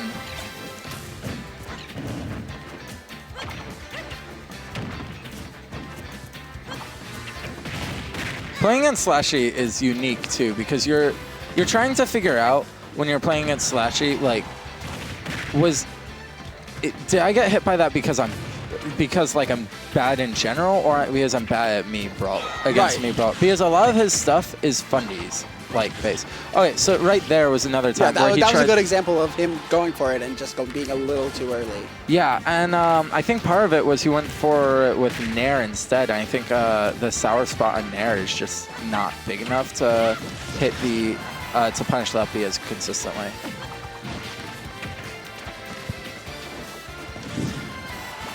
PawnMaster is very quickly getting the feel for how he wants to deal with this matchup. And the feel is more projectiles. Sometimes that's all you can do. I'm here for it. Honestly, yeah, absolutely. Especially as Young Link. Oh, that was good there. That was good there. Disadvantage. I got a little too excited. I'm sorry, PawnMaster. If I wasn't excited, that would have killed. There we go. Young Link killing. Yeah. But yeah, that was solid up there.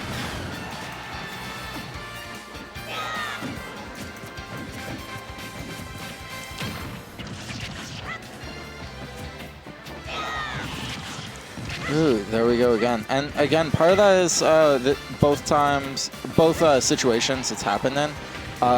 Slashy's was already in the air, facing PawnMaster, so he can set. Ooh! What? Oh my god. That works? That was sick. That was so sick.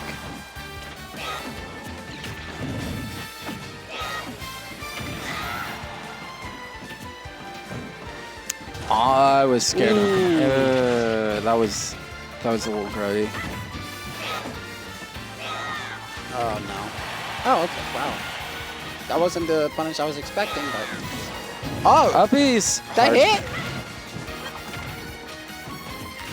Now this is a a very volatile situation here. Okay, just run up and up smash. Never mind. You know what? Fair enough. It's no fair longer enough. volatile. I forget I was saying anything. You know, this is so crazy because, like, yeah, PawnMaster's down a no, no. Top platform of battle. No. PawnMaster, why did you choose the stage? Actually, that's a genuine question. Actually. Because, like, if I get the chance to talk to him later, I am kind of wondering. I really do want to know. Because, like, part of me thinks, okay, Youngling projectiles go for something with less camping platforms. But, that's fine. Getting a stage with platform, that's fine. Going for a stage with as many platforms as Battlefield, when SLASHY can just do that? What were we? Yeah, because, like, PS2 would have been better. Smashville would have been nice. Like, small Battlefield even. Because, like, the whole reason, like, I will say, I, as Sora Battlefield might be player, too go for small, Battlefield is I'm taking you to the skies, and these platforms are helping me. And SLASHY, being an amazing Mii Brawler, knows that Mii Brawler can take you to the skies, and these platforms are helping me. That was interesting. So he set up with arrow to soft hit nair, and I think what he was going for was that almost led into a tech chase. Because the problem for PawnMaster now is this was his game to win, but after that, it's been evened out.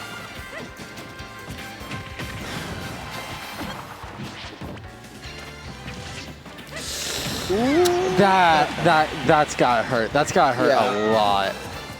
Yeah, this. Wow, that's a couple times he's missed the because he does. And that. Yeah, checkmate. Yeah. That was a couple times he missed the nair on reaction. Yeah. Normally, I mean, And games I that watched is a him play, shame. he's consistent.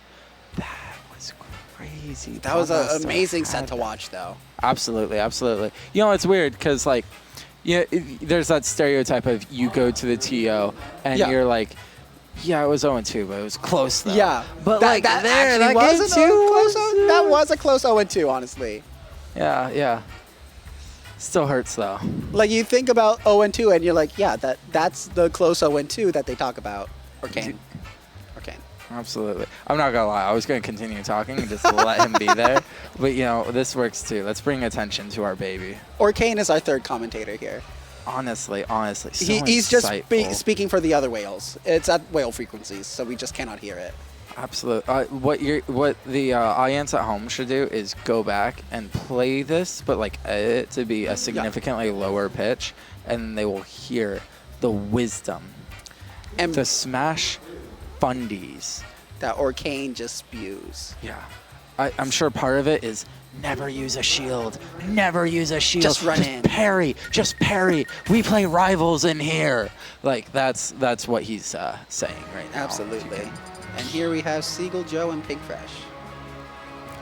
MDBA Classic. Oh.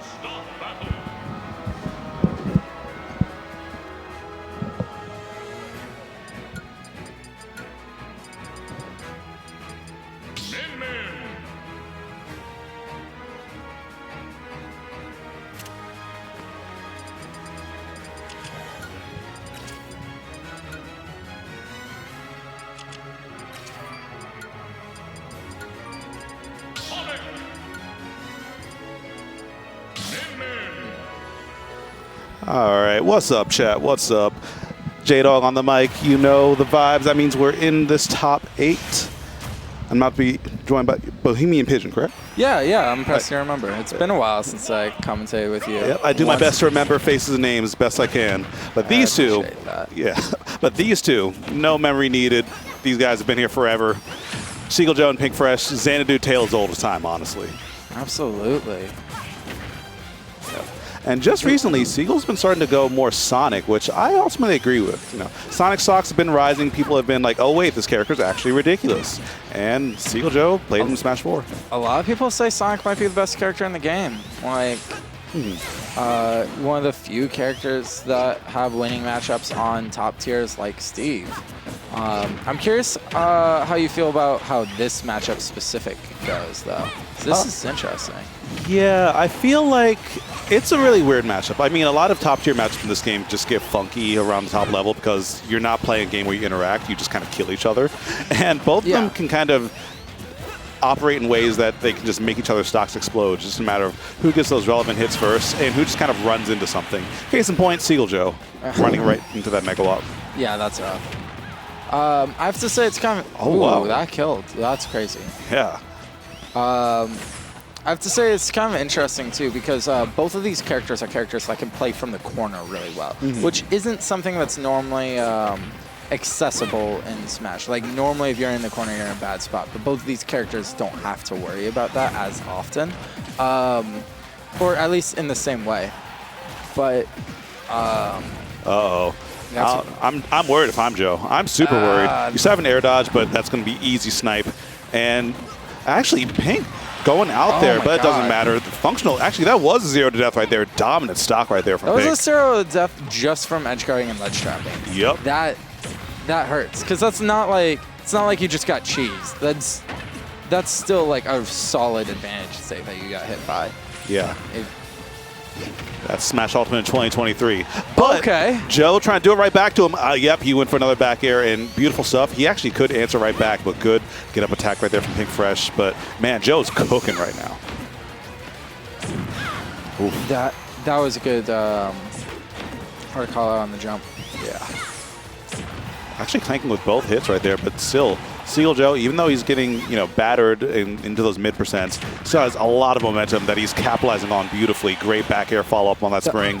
That was a really interesting up air too, because that was like that was an up air that wouldn't have hit Pink Fresh if he did anything other than jump. Yeah. Ooh, weird fallout from the side B. I like that idea. If Joe had tried to jump into Pink, that would have been the spike in the game, maybe. Absolutely. Death. Tri-state twist. The Seagull Joe classic. Oh, no. Yeah. All right, but... Sorry, go ahead. Oh, no. This is really interesting because it's two characters who, like, traditionally don't have to interact as much, but because they're against each other, they're forcing each other to interact very intensely.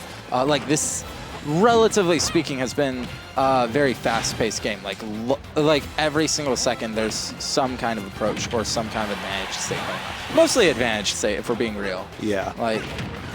Great DI from Seagull Joe. And actually, I think he still has a jump here. He might just have the drift to make it back. He does. And now Pink Fresh itching for the kill. He has the kill configuration online. Good jump out of the way by Seagull. Uh-oh, put that back air going the wrong way. This could be really bad. Joe not dropping a spring there. Almost gets the read, but he didn't quite trust it. Yeah. And this should be it. Yeah, even with proper DI, there was no way you're making out of that situation alive. That's hard. Like, Joe's an evasive player, but after your F smash is shielded like that, and Pink just running him to the other side of the stage, like that's a scary situation to be in. That's hard. Yeah. I think something that you pointed out before where like both of them kind of try not to interact with each other, I think that's true a lot for mid-level, but like at higher level, a lot of players recognize that when you're behind, you need to approach. If you don't do that, you're delaying the inevitable. And with these two, they've been playing not only Smash, but each other for so long that they know neither of them is going to fall into a trap that just comes from, not being patient. So why wait it out? They have to proactively force situations consistently just because they know they respect each other like that. Yeah. That makes sense. Yep. That's why higher level players, you don't see quite as many timeouts unless both of them are playing the timeout game because, the approaching is so effective that you can just blow up someone who doesn't capitalize on everything that you give them. Yeah. Case in point, though, I mean, Seagull Joe not able to finish his plate, and because of that, Pink Fresh is going right for the fences with all these hits. Almost gets that Mega Wall with a big edge guard, but Joe, I don't think he can kill here. No. Nice, covering both fences. Sonic is in a, well, never mind. I was going to say Sonic's in a hard spot because none of his combos confirmed to kills then, but who needs a combo when you have Bear? Yeah, that's both like one of the blessings and curses of Sonic because he. Good air dodge. Yeah. Actually, let me finish that thought later because this ledge guard is looking pretty brutal, but the get-up attacks have been playing off in dividends for both players. That's Ew. nice. That Ew. I'm writing that down. That's nice. Because fair on shield, rising fair on shield auto cancels, but it's still about -18 roughly, depending on which hit's the last hit. So you can get some silly punishes, but for most characters, that's like a dash attack or an F tilt. But doing a full-on smash attack, normally they're not spaced close enough. Oh, ew, that actually almost killed. Actually, that did kill. That wasn't even the powered up dragon, was it? I don't see any sparks. No, it was just he was that close to the blast zone. Sheesh. PS2 gives, PS2 takes away. That little situation has to be a little bit hard for Seagull because off the get-up attack, all he was able to get was a grab. I'm sure there could have been a stronger punish than that. Yeah, for sure. But hey, hindsight's 2020. Now it's just all you can do with your current situation. And now, yep, he finds that back air. That's good. And yeah, take that stock right away. His advantage state's really when Pink Fresh is getting to those high percents. Like Seagull Joe hasn't been able to get the kill confirms, but like he is landing those bears very consistently. That's how he got both of these kills. Yeah. And that's kind of what you need as Sonic, because you were talking about before, a lot of confirms kind of stop working at those higher percents. And Sonic, you know, sure, he'll struggle to kill there, but also he's fast enough to pick and choose his positions. But it doesn't matter when you can just cover that much horizontal space. Pink Fresh taking another game, putting him up 2-0 in this winner's semi-set, best of 5 from here on out, in winner's bracket at least. Yeah. That's hard if you're... That's hard to recover from if you're Seagull, because a lot of this is just Pink Fresh's advantage state being so solid. Yeah. And Sonic's a character with an amazing, possibly like one of the best disadvantage states in the game. Like, I can't even think who has a better disadvantage than Sonic. It's all situational. Like, True. Yeah, like it's definitely a solid one because, you know, you can spring out, but you'd still have to deal with the mix on the way down. And yeah. Like, he has his ways out, but against Minmin, who can just cover all that horizontal space, it gets a lot trickier. You have to. He still has the tools, but he has to play them in a different way. That's true. And we're going to Town City for the counter pick right here. Bit of a wider stage, just kind of run around, have your way with the ground speed. So we'll see how this plays out, because right now Joe already backed down in the corner and eating a fair bit of damage.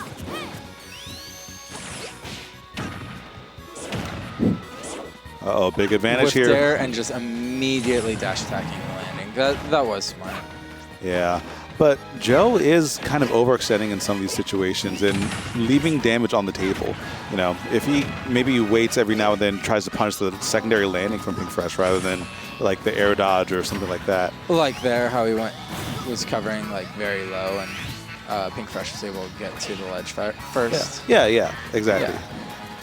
Yeah, if he gets more of those situations, you know, I would like his odds more in this game. But right now, Pink Fresh, when he gets the hits, Joe feels it, man. Already off stage, powered up dragon, this is going to hurt.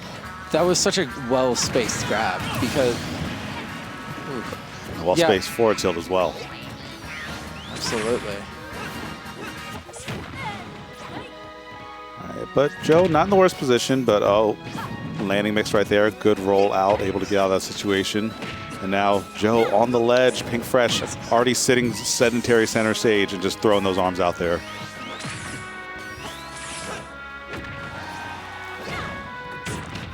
We tech those easy. Yep. Good. Pink is playing kind of hot tonight. He's using everything that Minmin has to steal stocks away, gets that powered up dragon arm. I think that was the last bit of the power up on there as well to take that stock away, and already 22% off jump. He's going for more grabs. Pink Fresh. Pink Fresh makes Minmin look so cool, which is not an easy feat. Like, Pink Fresh just steals stocks at such early or has been stealing stocks at such early percents all day today, like you said. Like, and it's been in very different ways. Like, some of them have been early kills from just up B juggles like against Dark earlier. And some of it was just solid ledge trapping. Wow, that snipes. That auto like connects, by the way. Yep, there we go. That's hard. Yeah, there was nothing you can do there. You had to air dodge to try and recover, and that means that you are going to be absolutely smoked. Pink Fresh with the 3-0, looking clean all day today, man. I love to see that. Yeah. Yep, and that's the Pink Fresh right there. When he's playing hot, he makes sure that you know it. Yep. But in the meantime, in between time, I mean, this is going to be a good night for Smash. I'm feeling it. I'm calling it now. Absolutely. That's what we want. Like, especially where we're at a local, this happens every week, but like being able to see such exceptional gameplay, like even if it is a weekly thing, I feel like that doesn't necessarily mean we get to see exciting, exceptional gameplay every week. Like there are definitely weeks that are better than others, and this feels like an awesome week for it. Yep. Everyone's playing really smooth. It seems like everyone's very comfortable here. I haven't heard a little bit noise for some of the funner games earlier, and then like it seems like a very relaxed environment tonight. Everyone is really just focused on themselves, focused on Yep. it. The vibes are right. People are just hanging out. That's what I like to see. And we have two more mainstays stepping up for the other side of winter semis. We've got ZD and SLASHY. So ZD playing Fox Wolf, you know, took a little bit of a break, but coming back with a vengeance. Still hasn't lost a single step. And SLASHY, what a fascinating player. Just Mii Brawler. I mean, Mii Brawler has been a character getting more representation, you know. Lots of players kind of picking up and realizing that, oh, wait, this character has some stuff. And like I see some clips every now and then. Shouts to Sabrick from Florida, you know, just making that character work out there, a very strong region. And SLASHY here, you know, single winner semis, no slouch either. This is kind of an interesting matchup because these two characters, their confirms and wants are very similar. Yeah, come from the same cloth. Exactly. I always said, even in Smash 4, that Mii Brawler was kind of bootleg Fox. If Mario and Fox had a baby that wasn't quite as good as like either of them in individual sections, but all together, like, does all right. That's a great description. Absolutely. Yeah. Right now, though, since it's similar situations, similar confirmed, ZD knows what SLASHY wants, and he's not trying to let him have that. I have to say, though, okay, that was the fourth up tilt that I've seen. Like, all SLASHY wants is ZD to short hop in. Yep. That's literally desperate for ZD to short hop in, just up tilt. Yeah, and he's not taking that bait. Yeah. Have to get a little bit more tricky if you want to make that magic happen. Again? Yep. It's like, please, every up tilt's like, please, please. But he's getting that damage in there, though. I mean, he's making a comeback. Makes sense. I guess, ooh, that's crazy. It's funny seeing ZD shake his head, like, about that. That should kill, yeah. That's intense. You know, it's interesting because the first one, like, would have killed on a lot of different characters, and especially would have killed on any other character that was around the same weight as Fox, but Fox's fast fall properties mean that horizontal kill confirms are going to kill him way earlier than vertical kill confirm like that. Yep. It's one of the reasons why Fox can sneak in a bit more damage here and there, but now both of them jockeying for position. As we both said, you know, those confirms, you'll feel it if it starts to happen. But SLASHY got a little impatient there because he ran across like about over a third of the stage for that dash attack, and he just kind of ran away because he still had stage control. Yeah. All right. But Z looking for dash attack again too. SLASHY's reaching. Yeah, this is looking a little impatient, and I don't feel like there's any reason to be impatient because it's not like this is going to time. Like not with these two characters. Yeah, for sure. You can kill both these characters on accident at times. Like there's no way this is going to time. Yeah, absolutely. So there's no reason to not take your time with individual interactions and not try to just slowly build your way in. Yeah. What's worth though, SLASHY is doing a good job covering his jumps. I don't think a single jump has really gone intercepted for a while outside of a parry. And we know that Z has those in spades. It's just whether or not he can actually get some kills. And SLASHY is fishing for this up B. I respect it though.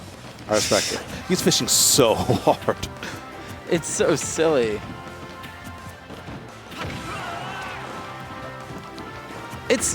It's really funny. Wow, with that killing. That was... Okay. Okay, right back at it. Yep, one good back air deserves another in turn. Okay, but this might lead to some damage here. No punish on the juggle, and uh-oh, this could be some big damage. I think he burned a jump here. No two-frame, though. Still, it keeps on going. ZD kind of air dodging in. Only eating 49% for his trouble. Still alive, though. It's going to sting. Hearing only 49% though is wild. Like Smash Ultimate 2023, you know. Absolutely. Yeah. Good DI away. Big opportunity looking for the fair. We tech goes for days. Tech. And still alive, but 108%. I mean, you're an up air away from death, but SLASHY burning the jump there. Big opportunity. ZD gets the parry, but good mash out of disadvantage. SLASHY starting to crumble a little bit. Gets the late hit up tilt and covers all the options with the frame 2 jab. So much damage and so is on the ledge, man. That up tilt again, that... Oh my god, it's such a silly move. It's so much more disjointed than I expect. That was good. Yeah, ZD, I think the reason he might have been shaking his head there, because I've been commentating ZD sets for like as long as Ultimate's been out, actually longer, since Smash 4. Normally, if ZD's playing on point, he up smashes there. He did not up smash. I think he kind of hesitated to pull the trigger. That makes sense. Up smash would have beat that clean. Up, I mean, intangible legs, frame, 8-ish option. Yeah, he was either going for an up smash or he let go of shield like right before it. So I thought he was going for a parry, honestly, parry up smash. Yeah, I think his thought process, he probably would have up smashed raw, but he might not trust himself, so he opted to go parry, just because that would have led to guaranteed smaller punish. Yeah. So now in game number 2, ZD likes to go Wolf when he feels like the Fox isn't quite playing on point, or when he feels like Wolf is just a character who can just wall out without really working quite as hard in some of these situations, and I agree with the change, honestly. And I could be wrong, but I'm pretty sure most Mii Brawlers think that Wolf does better in the matchup. Like, I believe it. Yeah. Wolf doesn't have to force interactions in the same way that Fox does. Like, and Mii Brawler, if you have to force interaction with Mii Brawler, you're already kind of behind. Yeah. All right, but oh, sorry. I was going to ask on the dash attacks that we saw first game, because there was never a point where SLASHY, like, I think he only hit one out of all of those dash attacks. Is there any option that you think he was trying to cover using those, or specifically, like, do you think he was trying to cover roll away, or if he was trying to cover an aggressive option? Did you see anything like that? If ZD was trying to cover that? Oh, no, if SLASHY was trying to cover anything specific with those dash attacks. I think in general, I think it's probably something that he might have been thinking that works against other players, where they might try and roll away or spot dodge. Since Mii Brawler's not that fast, sometimes spot dodge gets blown up by dash attack because there's just not a lot of momentum there. And that so, makes sense. you know, ZD is more of a parrier than a spot dodger, so he's not going to be falling for those situations. Yeah.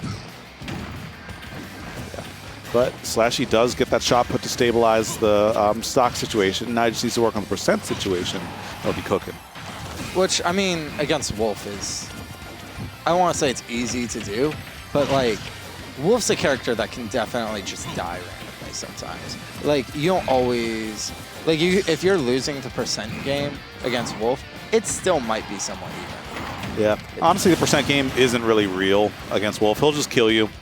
He can kill you anywhere, and yeah. And he can die anywhere himself, so. Yep.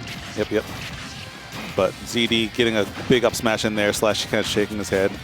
And because of that, has an opportunity to get a lot of damage here if he lands that forward air, which he does, 56. And now we're getting closer and closer to that kill percent, and we're well beyond it now. Forward air, back air could still be true and kill here. Or just a down smash by the ledge if ZD kind of got it like that.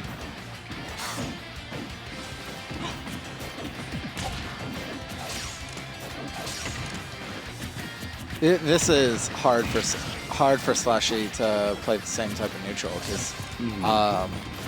because like even with his up tilt, it's not like Fox. Suplex! I love that move. Awesome. I'm sorry. No, Sorry. it's such a good move. It's not like Fox where like up tilt is just guaranteed to cover any short hop, because like Wolf is. Oh, that was good. Yep. Good recovery right there from ZD. But yeah, I mean, Wolf does have the aerial mobility, as you were saying, to kind of weave in and out. So the anti-air stuff, you know, might not be quite as shenanigan friendly. Yeah. that shouldn't kill. I was gonna say if that killed, you did something wrong. But we got F tilt the suplex. That never kills. It never ever kills. But it does good damage. You have follow-ups after, so this might kill. Okay, not quite. No rage. This one actually might. Yeah, there it is. There it is. Yeah. So ZD clapping back with a 1-1 situation. The Wolf looks like it worked out well there. The Wolf seems like a smart pick. Yeah. Agreed. Agreed. It kind of comes down to this counter pick, though. SLASHY, I don't know if SLASHY has any other characters. At least I've only really seen Mii Brawler for as long as I've been commentating this player. I think that's what he's known for. I think he's known for good reason. I don't think he's ever needed. I don't think he really needs a counter pick. Like, I'm sure Mii Brawler has some rough matchups, but he's also easily one of the best Mii Brawler players in the world. I mean, yeah, Mii Brawler, like, the thing about being some sort of archetype between like Fox and Mario is that both those characters are just solid all-rounders. So Mii Brawler is an extension of that. Doesn't super get bodied like some other characters might in some matchups, but still has hard matchups, but, you know, is decent all around. Yeah, absolutely. All right, but ZD is starting to run away with it. But we saw this a lot in game number 1. ZD takes the dominant position early, and then he just gets absolutely robbed in stocks.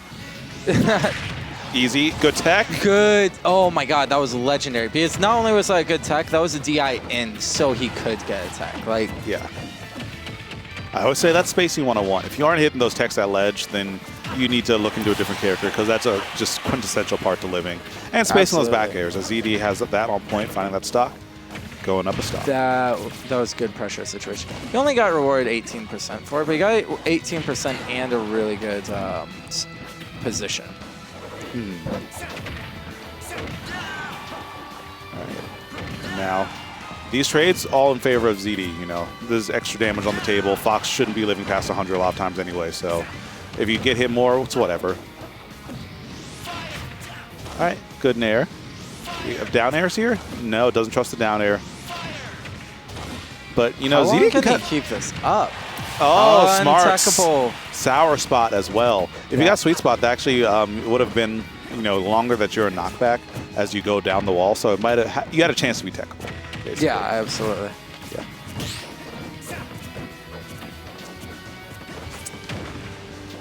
Right. That was such a good empty full hop, because drifting away, like, it's not gonna get anti-aired. Mii Brawler is not fast enough to, like, actually do anything about it unless he went for another dash attack, which he's not doing this game. Yeah. And then for good reason. Oh no. That's hard. Yeah, hit the A button a little bit too early. Probably was looking for a down smash, forward smash, but instead you're gonna find a nair up smash to your face. SLASHY final stock of this game. That's hard. Okay. Good damage on that up B.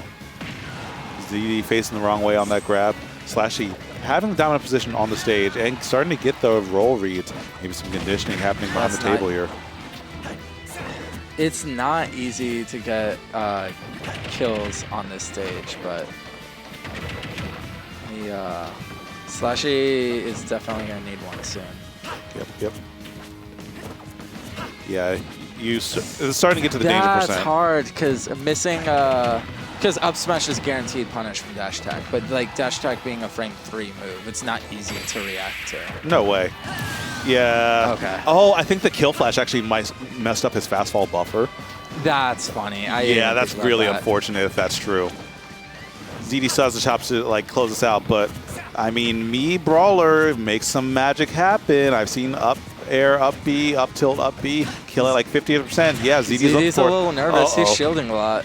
Yeah, I mean, it's a relatively safe position, but even still, you know, I wouldn't call it as safe against Mii Brawler, though, because Mii Brawler actually does have a pretty good grab game at low percents. True. I mean, now you're at like 50, but now you're at 50. That's the problem. Yeah. Now you're at the perfect percent where up tilt. Oh, nice. That was solid. That was super solid. Yeah, you can't even say anything about that. You know, it's like, it's just, you got it. Hit that parry into down smash. I feel like if you parry like a long-lasting kick higher on your shield, you have so much time to get a low-profile move out there. And Yeah. even if it crosses up, a lot of down smashes cover both sides, so you're just sitting pretty. Start the battle. Mii Brawler Fox. Yeah. So, Z sticking with the Fox, probably going back to Kalos? Yes, we are. SLASHY takes this. Do you think Z will go back to Wolf? I think it depends a lot on the stage that ZD picks. I think ZD might go, yeah, probably, actually, yeah, he can go back to PS2 since he won on Kalos. So yeah, probably PS2 Wolf might be this play. Makes sense. Yeah. The strong side note. So, like they were only able to go back to Kalos just because SLASHY let it happen, right? Like we have Dave's stupid rule on, right? Well, no, SLASHY picked Kalos. Oh yeah, that's right. I'm a dork. Okay, cool. Same page now. But right now, this is looking like a much better game for SLASHY this time around. You know, relatively even percents, and since Mii Brawler has the ability to kill Fox relatively early, especially, you know, you can be suplex, doing all right. Absolutely. This is such an interesting stage to me because, like, SLASHY isn't going to get as much cheese on this stage, realistically, which is fine because Nice reaction. that was solid. Because you're probably not relying on cheese in ZD anyways. You shouldn't be. Yeah, it's not a long-term strategy. What's hard though is Fox's neutral is honestly really good on this stage. His combo game, maybe not as much, but he still juggles an insane amount. And other stages, if you go above Fox, you can just jump away, reset to ledge, and then deal with Fox ledge trapping, but that's not as big a deal. But like, Oof. that's hard. Yeah. I mean, Fox ledge trapping, one thing. Z's ledge trapping is, you know, it's kind of a damn if you do, damn if you don't kind of situation. Yeah, but it's still like, on Kalos, you can't even get to that point. You have to go through Fox juggling, because if he hits you in the air like this, like ZD's that. cooking. He read that up, or he read that jump with an up air, air to air. He's looking like he's ready to just close this out with 3-1. Yeah, looking for an F tilt to kind of go for a tech chase. He's probably looking for a side B off of that as well. Going to be looking for probably a chillin' dude or a nair into some shenanigans to close it out. But that trade actually wasn't bad. Firefox does a lot of damage, so now he's probably going to be pretty close to kill percent. Wow, with that unsafe on hit. Yeah, you hate to see it. That's hard. Not going for the back air right there. 122. SLASHY needs a miracle. Suplex. That's hard too, because that didn't even set him up for a good position there. Yeah. That's hard. Near the up That's really smash. hard. Yeah. Just walking that in. Just walking that in. ZD 3-1, looking as dominant as ever at the moment. Yeah. So that's the end of that second winner semi set. And now, I mean, our winners finals actually is locked in for now. It's going to be ZD and Pink Fresh getting ready to scrap things out here. But on the loser side, we're probably going to be dropping down to there for a little bit to kind of round things out for a little. All right, well, that's going to be the end of my commentary. Appreciate commentating with you. Of course, always a pleasure. Pleasure. Yep. Take it easy. Bohemian Pigeon signing off. Social media right down there. In the meantime, between time, you know, I'm going to be here for the rest of the evening. I'll be joined by another commentator in just a moment. And we're going to be probably dipping into loser side because I don't see ZD or Pink stepping up. I believe that is Dark there. Yep, Dark versus Thanos Car. What a tag. What a tag. I still don't understand it. Why? Out of the infinite combinations of letters and numbers in the English language, you chose Thanos Car. What's your story? What is that? That's a great question, and I wish I knew the answer, but I don't. Thanos doesn't drive a car at any point. Perhaps not. Yeah. At any part in Marvel I'm familiar with, at least. Yeah, this is going to be an interesting matchup because you got Snake, who is one of the most durable characters in this game, against Pichu, who is the least durable character in this game. Mm-hmm. So, curious how it's going to go. I don't know if these two have played before. Yeah, I don't know if they have either. I just know that Pichu is hilarious to commentate because that character is doing the most and then suddenly just explodes. Yeah. In this case, it's going to be literally exploding. Yeah. Oh, someone asked what the chillin' dude is. Chillin' dude is when you just kind of hit an up air on Fox on a fallen or on a grounded opponent. Usually to shield poke, oftentimes to kind of read a jump. Or something ZD's like been going for that a lot more than he used to. Like recently, I feel like I've seen that a lot from him. So I get it. Okay.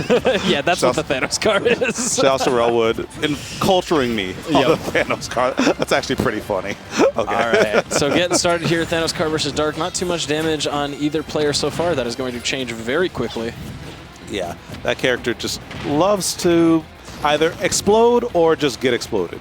And so far, I mean, he's liable to make Snake explode, already at 68%, and Snake has a hard time getting out disadvantage at times if the opponent knows how to play around his grenade. Yeah, Thanos card here at the edge, but, actually got, Pichu is so light that he didn't even get hit by both hits of that up smash. He just popped out of it in a weird way. Yeah, and he was DIing hard left. Like, that was pretty spectacular stuff. Yep, Dark protecting his ledge get up with the C4 there. Yep. Okay, good forward air out of shield. And now Dark, just going high, just banking that maybe Thanos card won't be able to kill him on the way down. Yeah, I mean, just looking for a swing right now. I mean, Pichu at 67, this might already be up tilt %. So. Yeah, actually, though. Actually. You know, a couple pummels. Oh, trying to combo off the grenade, off that throw, but not quite able to get the thunder. Yeah.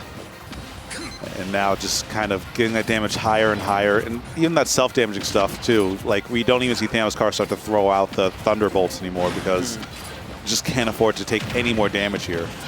Uh-oh, and that was bad. Yeah, suddenly at 95, Snake's going to kill you by breathing on you. But Snake at 176, so just falling out of that? No way. I was going to say, that should not be able to kill. Nah. Maybe right at the ledge, but other than that. 210 on Dark, and his stock just will not go away. This should not be happening as Pichu. Yep, there we go. Yeah, that should have been happening like 50% ago. You can't afford to be letting Snake live that long. Don't get red. Even still, actually, Pichu at 150, this shouldn't be happening either. There we go. Dude evaporated. That was like a single frame after the C4 detonation. Yeah, more percents than we were expecting before the kills in this game, certainly, off that first stock. We're going to see if either player is able to find earlier kills. I think that's going to be one of the major deciding factors of this match. For sure. Right, but Dark is trying to throw out some grenades, just kind of reestablish some pacing in the set, making sure that Thanos card doesn't just have his way with the momentum so far. And it's working. I mean, these grenade explosions just inherently benefit Snake, even if they trade. Yeah, Dark just trying to find a way to get down. Thanos card throwing these thunders, but Dark smartly just flying right above him. Oh. Wow, at that. Yeah. Just poking right above the platform with that up tilt. Yeah, and the Thunder Jolt looks like he spaced it a little bit too far forward, so it didn't get underneath the platform, just landed on there. Unfortunate.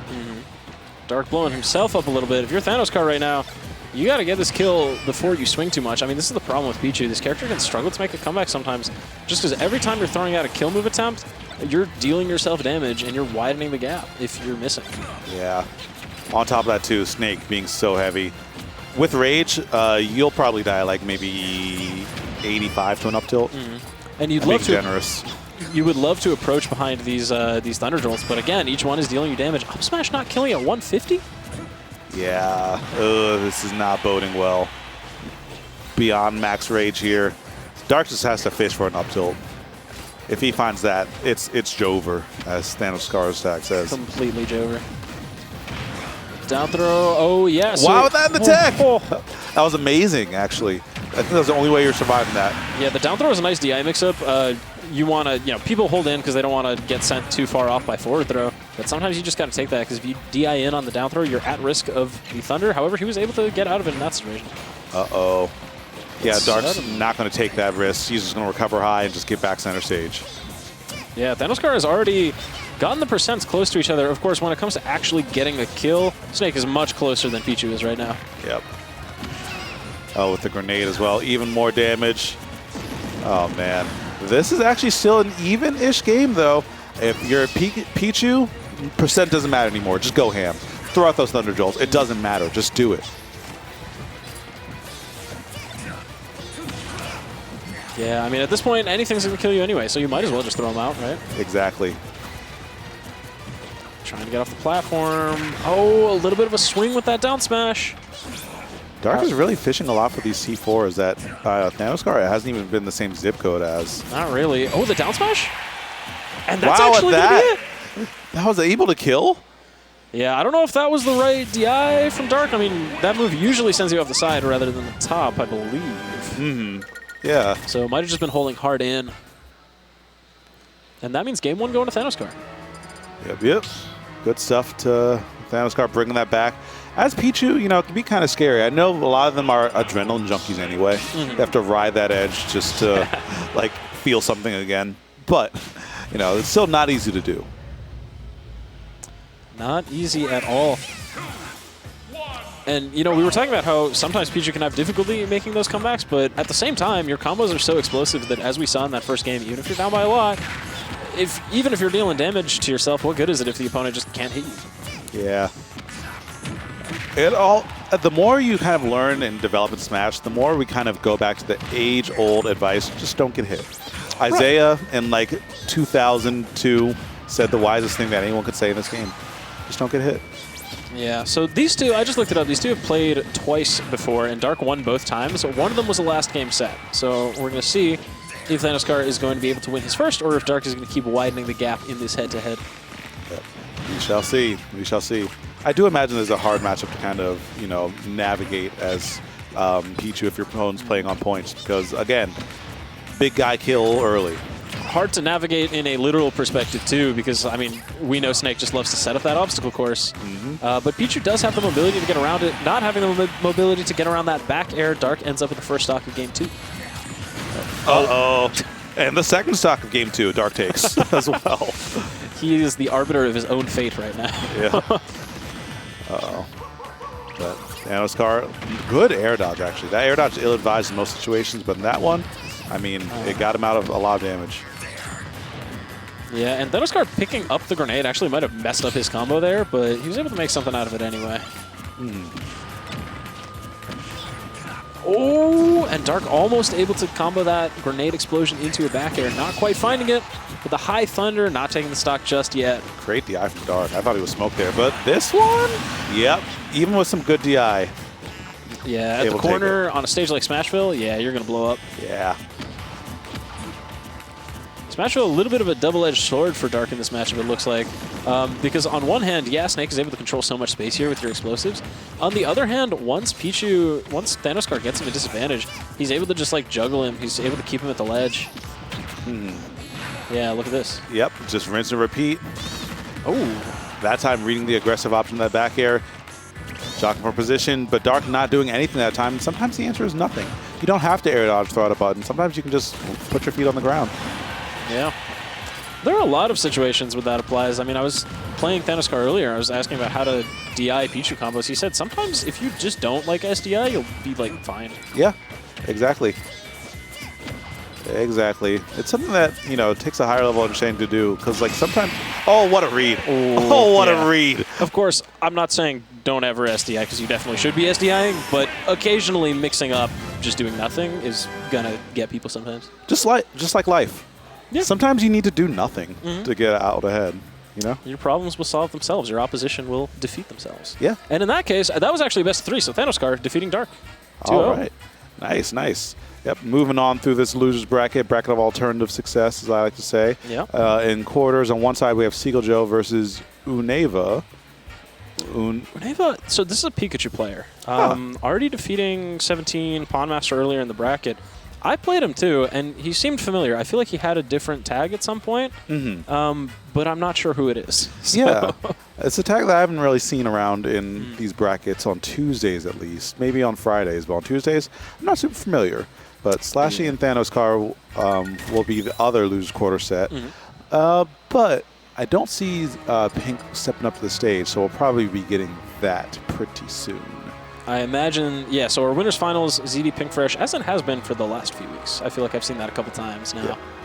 Yep. I mean, those two being such strong players, you know, there's no way at least one of them isn't placing outside the top 3 yes, on your average night. And they've been going back and forth, too. I feel like Pink Fresh has gotten some sets recently. I know he said he's been like feeling good about his level of play recently. And it's been looking good too. There was a stretch of time, like, I don't know about last week, because, yeah, I don't think Pink was there last week, but the last 2 Xanadus before that didn't drop a game. Oh, wow, yeah. Yep. Also, quick side note. There's a fly over there that was just spinning in circles. Oh, really? For like the last 30 seconds. Listen, the Adderall Shorge be hitting, okay? But like, I just saw it just spinning around, and I'm like, what? Interesting. Yeah. What are you doing? What kind of there? flight pattern could that be? Yeah. I don't know what it signifies. If anyone like knows any animals, like any biologists in the chat, please explain why fruit fly would just fly in circles for 30 seconds, because that was bizarre. Right, yeah. Some questions in the chat about best of 3, best of 5. Ryan, I believe, usually runs top 6 best of 5, and that was losers top 8, which is why I believe that was best of 3. Yes. I know there have been more like experiments recently about like running full top 8 or sometimes even like top 12, but I think today is just the normal best of 5, top 6. Yeah, there was a long time where it was based off the entrant count. So like, if it was past this cutoff, it was like top 6 best of 5, past this cutoff, top 8 best of 5. But at the moment, it should be top 6 best of 5, if I remember right. Yeah. So it's, yeah, as Badger said, that was losers top 8. So, you know, still best of 3 territory right there. Yeah, it used to be best of 5, top 4 for a long time. Yep.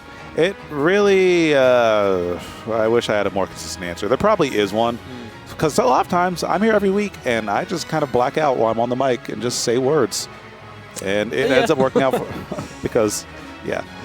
But, you know, I do know winners finals is top or is best of 5. Oh, totally. I can say that yes, definitively. that is always going to be best of 5. Yeah. Even in Evo, which was never best of 5 for anything except top 3. So winners finals. Oh, someone in the chat answered me. Apparently they have a memory span of about 10 seconds, so they fly in circles sometimes to reevaluate their surroundings. Interesting. Fascinating. Okay. That makes a lot of sense. Thank you.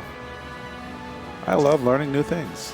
And also getting some information on this Uneva player.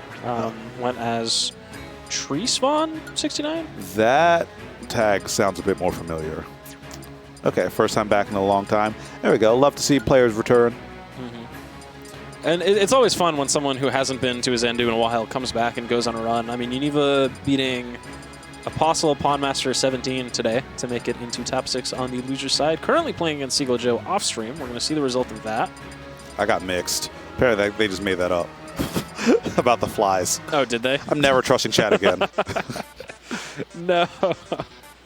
The thing is, I like believe it. Like if they, that's the thing. It sounds like should be a fun fact. Yeah, it sounds like it's plausible. And I was like, yeah, their brains are like the size of I don't know. It's like I can't even think of a proper like analogy. I'm gonna like Google it. Yeah, their brains are like curious. the size of like 2 grains of sand. So like how that makes a lot of sense. Why do flies randomly fly in circles? I think it's just because like they're trying to like stay in the same place, but they're not very good at just like hovering in place. So they just have to fly in circles to like stay in the same area. Yeah. Ugh. Yeah, they're planes, not helicopters, basically. Oh, was there a light? Yeah. Oh. Yeah, we're still trying to find ZD, but ZD won't be allowed at the Arcadian because he is power ranked one of the best players in the region. But you can enter if you are not ranked. You can register for the Arcadian May 27th. That's Memorial Day weekend, if I remember right, at start.gg/Ultimate Arcadian. And if you play Melee, we still got you covered. June 3rd is the Melee Arcadian. I know the Melee Arcadian like, pops off. You know, lots of great players there. Get to see a lot of talent that might not get as highlighted as normal. So it'll be good. It'll be good. I feel like it's been a while since we've had it for Melee. I know we had it for Ultimate in the winter, and then last spring as well. But I can't remember a recent Melee Arcadian. I feel like it might have been last year. Maybe. Yeah. Yep. But also someone asked, was there a light? No, that's the weird part. There wasn't a light for that fly. It was just spinning in circles, like just there in the ether. Who knows? Who knows? But enough about that fly. Let's talk about these 2 fly guys, Pink Fresh and ZD. All right, I believe I heard Min Min and Fox. Yeah, this is what we were expecting to see. This is a matchup which generally considered to be, one of the tougher matchups that Min Min has, just because Fox is so mobile. Uh-oh. All right.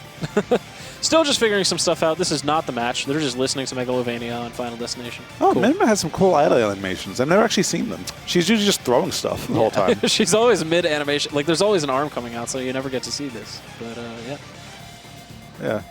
Oh, looks like something maybe on Pink Fresh's screen. Perhaps. Maybe an adapter thing? Yeah. I don't know. We'll get that sorted out in just a sec. All right. Yeah, Noah's coming out to see what's up. While we wait, how's everything going in chat? How are you all doing today? Thank you so much for joining us here at Xanadu 505? 506? That sounds close.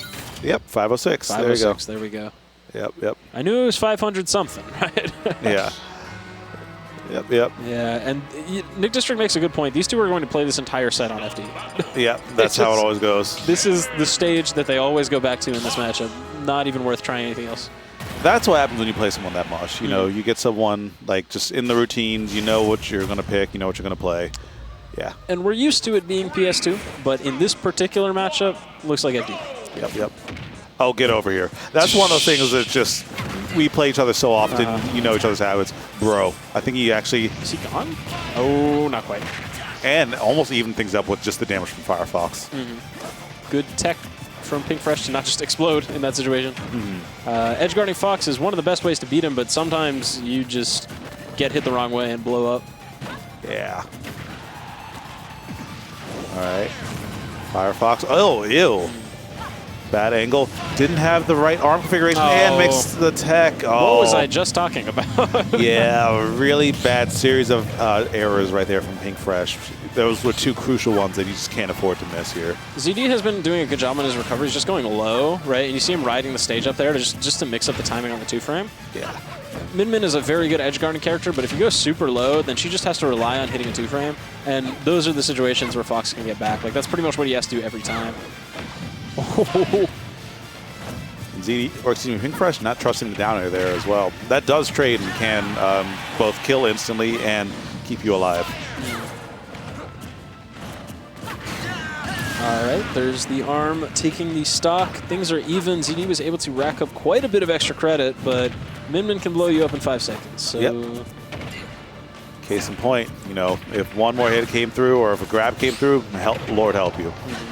Oh, and actually a weird bounce on the attempts to tech chase. Yeah. So Pink Fresh able to get around it. Now ZD playing a bit more respectful. Yep, just waiting for the shield, calling out the second arm, would not come out there, getting up smash, sneaking that in there. Beautiful stuff. It's a good find with the grab. Yeah, Min Min one of those characters where, like, even if she loses a matchup, like, both Fox and Min Min players will generally say that Fox wins this by a little bit. There's always the Min Min factor, right? Yeah. Like, and that's in any matchup for her. Yeah, this is one of those characters where, like, finding a hard counter to her is very difficult because right now ZD is maybe proving me wrong because Pink Fresh can knock it out of disadvantage. 89% unanswered. Yep, and that should be enough to kill. Actually, ZD might not have even needed to Firefox there because that just gave Pink another avenue to possibly get back. As soon as that nair connected, that was just a nail in the casket. Yeah. Yep. Maybe just trying to get back anyway, not 100%. Or no, he pretty clearly double jumped, right? Yeah. Yep. So just double jump out there, just a little toe tap. Easy peasy. All right, trying to switch up the music. Megalovania not working for for Pink Fresh that game. I would say I trust Pink with the Ox always. Fatal Fury, SNK, quality music. Oh yeah, good stuff. And that's what we're going to be going to here for Game 2. Yeah, Pink Fresh one of the few players I trust to pick this song. Yeah, there aren't many, but he picks pretty well. I feel like Oolong picks the worst music. I think he does it intentionally. I think he does it intentionally as well, but it still annoys me. Yeah, there's some players who will pick the music and then put headphones on just so you have to listen to whatever they pick. It's very funny. Yeah. All right, but right back into FD, no surprises there. Pink Fresh already with a strong opening salvo, putting ZD at a quick 43%, and still mounting even more pressure, just playing very safe with those arms. Until... Yeah, I like the option select there with the just throwing out the jabs and then reacting to the fact that he rolled away with grab. Some good damage right there. Now ZD gets those edge trapping situations going. Just making sure that Pink Fresh doesn't get off that ledge easily, going for the up throw to try and get his tech chase. But Pink reacting appropriately, still surviving that up smash for now, but cannot take another. Oh, the nice little giver footstool to get away from the up smash. But a little bit late on that grab, and ZD is able to get around it. Just the up throw up air. What year is it? Hey, it's whatever year ZD wants it to be, because he'll make that work. Whether it's 5 years from now or 5 years in the past, he's been still hitting that, man. Foxes will be throwing you above them and kicking you. Yep. It's one of the constants of the universe. True or not. Yep. Oh, yeah, the landing forward air. That's an excellent tool in this matchup because, oh, no. Oh, that was hella untechable. Your face was in the stage before you got hit. You got flattened. Yeah. Powered up Dragon, some good opportunities here. Pink Fresh can get some openings, but ZD playing so patient. I like how he's shielding as he approaches a lot of the times here. He's picking and choosing his spaces or his spacing so wisely. Yeah, the run-up shield is just one of those options you really have to like master the timing for against Min because that's one of the few ways you're going to be closing any round. Yeah. Oh, good catch. Going out there. Wow, with that clanking. Man. I feel like I think that might clank if you hit like the main part, like Fox's head. But like if you hit the body, I think it's blown. He gets blown up because I have seen that work before. Again, not trusting the second arm. Yeah, both of them kind of shaking their head right there. Normally, Pink might throw out a second arm to cover that, but ZD just guessed right in the heads or tails. At that close range, I think ZD can kind of just react to it. Like, whenever you let go, it's going to have so much lag that he can just kind of recognize if the second arm is going to come out or not. Like, it doesn't have to be a guess anymore. Yeah. But that actually connected and killed. ZD not getting the right DI right there. He probably is trying to hold in to get over that move. So, even game yet again. All right, trying to get the drag down, but instead, I mean, still able to combo off the pop-up quite well. Yeah, look at how much use he's getting out of just this forward air in neutral. Yeah, classy stuff. Yeah, and it feels like Pink Fresh is throwing out these smash arm attacks. Just like his spacing has just not been there. ZD has been closing the space so nicely, and he's able to get that up smash and take game 2. Yeah, beautiful tech chase right there. You can tell he paused a little bit, you know, made sure Pink was rolling the right direction and executed appropriately. A lot of the reasons why people miss that tech chase is because they're thinking too far ahead instead of just being in the moment and reacting, which is hard to do. Yeah. But, I mean, ZD is very good at just, like, recognizing exactly when he needs to just slow down for a second and just react, right? Like, he's able to switch gears into, like, just reaction mode very quickly. Yeah. And we're back on FD. No surprises there. And another just go grab, which, by the way, is kind of broken because you can't see it. Like, you can move before the go disappears, so it's just like, well, it's free mix. You either jump or you get grabbed. Yeah. Yeah. All right. Pink starting to rack up damage. He's got a little bit of a lead, but the more that I watch this matchup, the more I find that the actual percent you're at any given moment doesn't really matter. Yep. It's mostly just whoever has the, like, whoever's able to get the first hit and get the other person in disadvantage is winning. Yep. That's honestly Smash Ultimate in 2023. Percent isn't real. Just close your eyes. Just hit your opponent, man. Yeah, kill them anytime. Yeah. And that's a pretty good time to kill him. Pink Fresh taking the first stock of this game. Trying to start a reverse 3-0. Here's a back throw. Actually DIing Great away. Catch. But it's still going. And ZD with an amazing on-the-fly adaptation right there. Just going through with the Phantasm, aiming for Pink Fresh to get some avenues back to the stage. Yeah, his disadvantage state against Min has been very good in this set. It's only been a couple times that Pink Fresh has actually been able to edge guard him. Ooh. Yeah, just throwing out the arms to cover him makes it very hard for Fox to really do anything. Normally his character would be threatening you with back airs and stuff, but you just have those arms there. It can be pretty tough for him to get anything started. There's another stock. That forward smash coming through. Easy pickup right there. You know, even though ZD picked the right angle, it was hard to actually make that happen. But ZD fires back, gets that stock, and now he just needs to turn on the afterburners because if he gets hit once, this match might become insurmountable for him.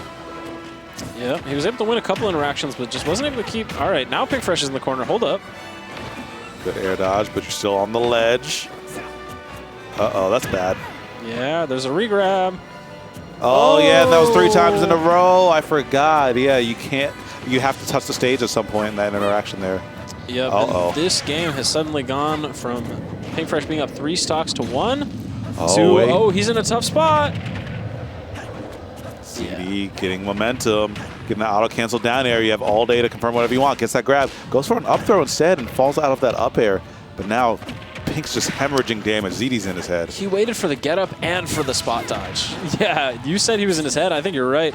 That was just such an insane call out.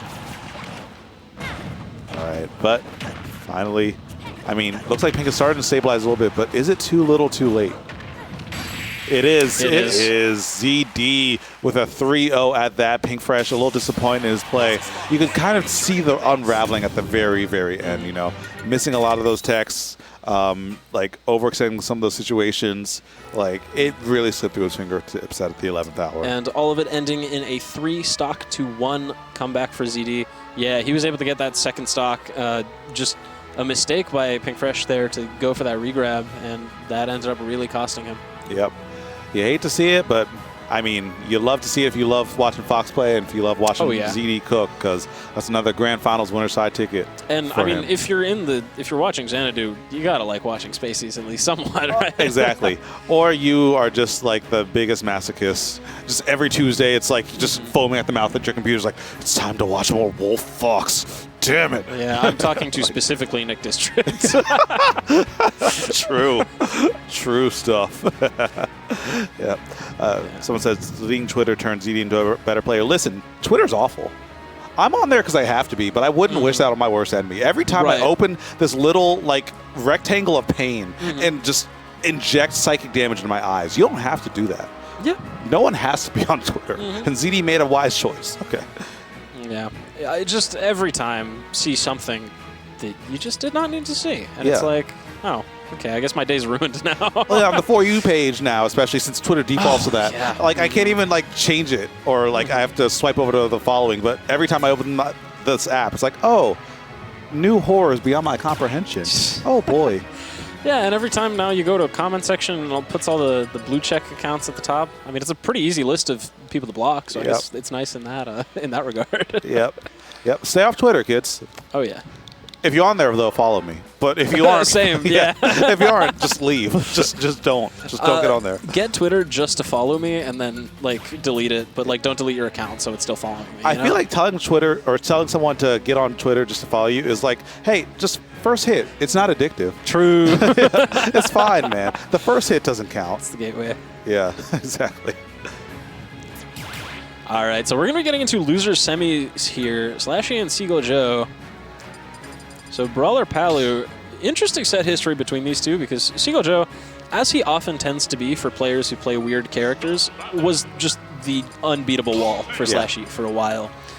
He was like, he thought Palu was like Brawler's worst matchup. He was like, just really didn't have any answers to Seagull. And then recently was able to make a lot of adaptations, and he's been able to win some of the past few sets that he's played against Seagull Joe. They've been going back and forth recently. Yeah. And I mean, we love to see players adapt and make magic happen. And in this game number 1, you're going to need the magic early because you don't want to let Seagull Joe get ahead in this loser semis.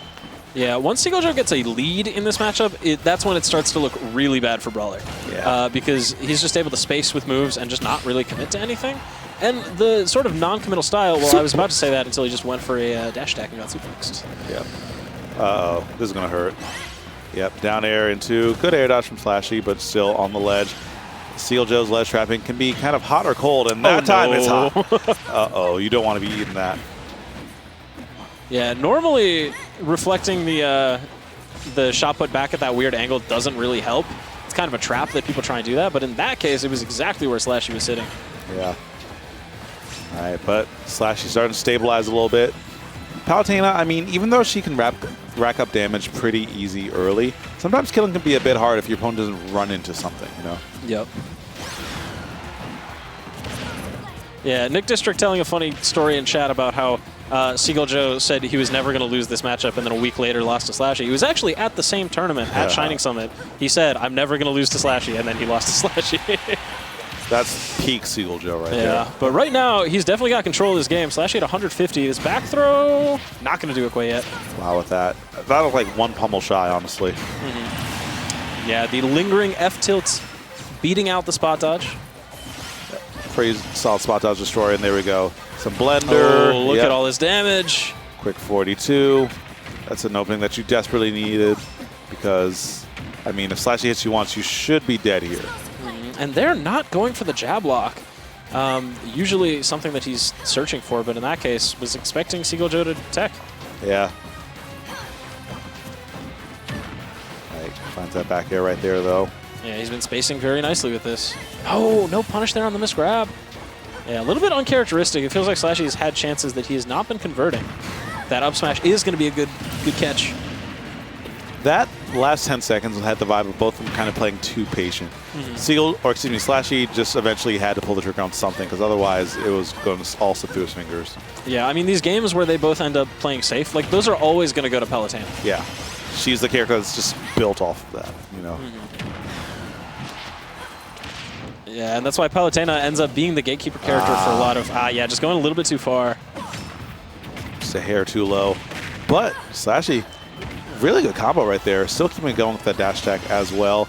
But luckily, only the Nair is sending you to the right, so not going to do a ton of damage. Slashy has been getting a lot of people with just the drop off the angel platform, throw the shot put. Because people love to jump in that situation, and it just catches your jump in a way that you don't expect.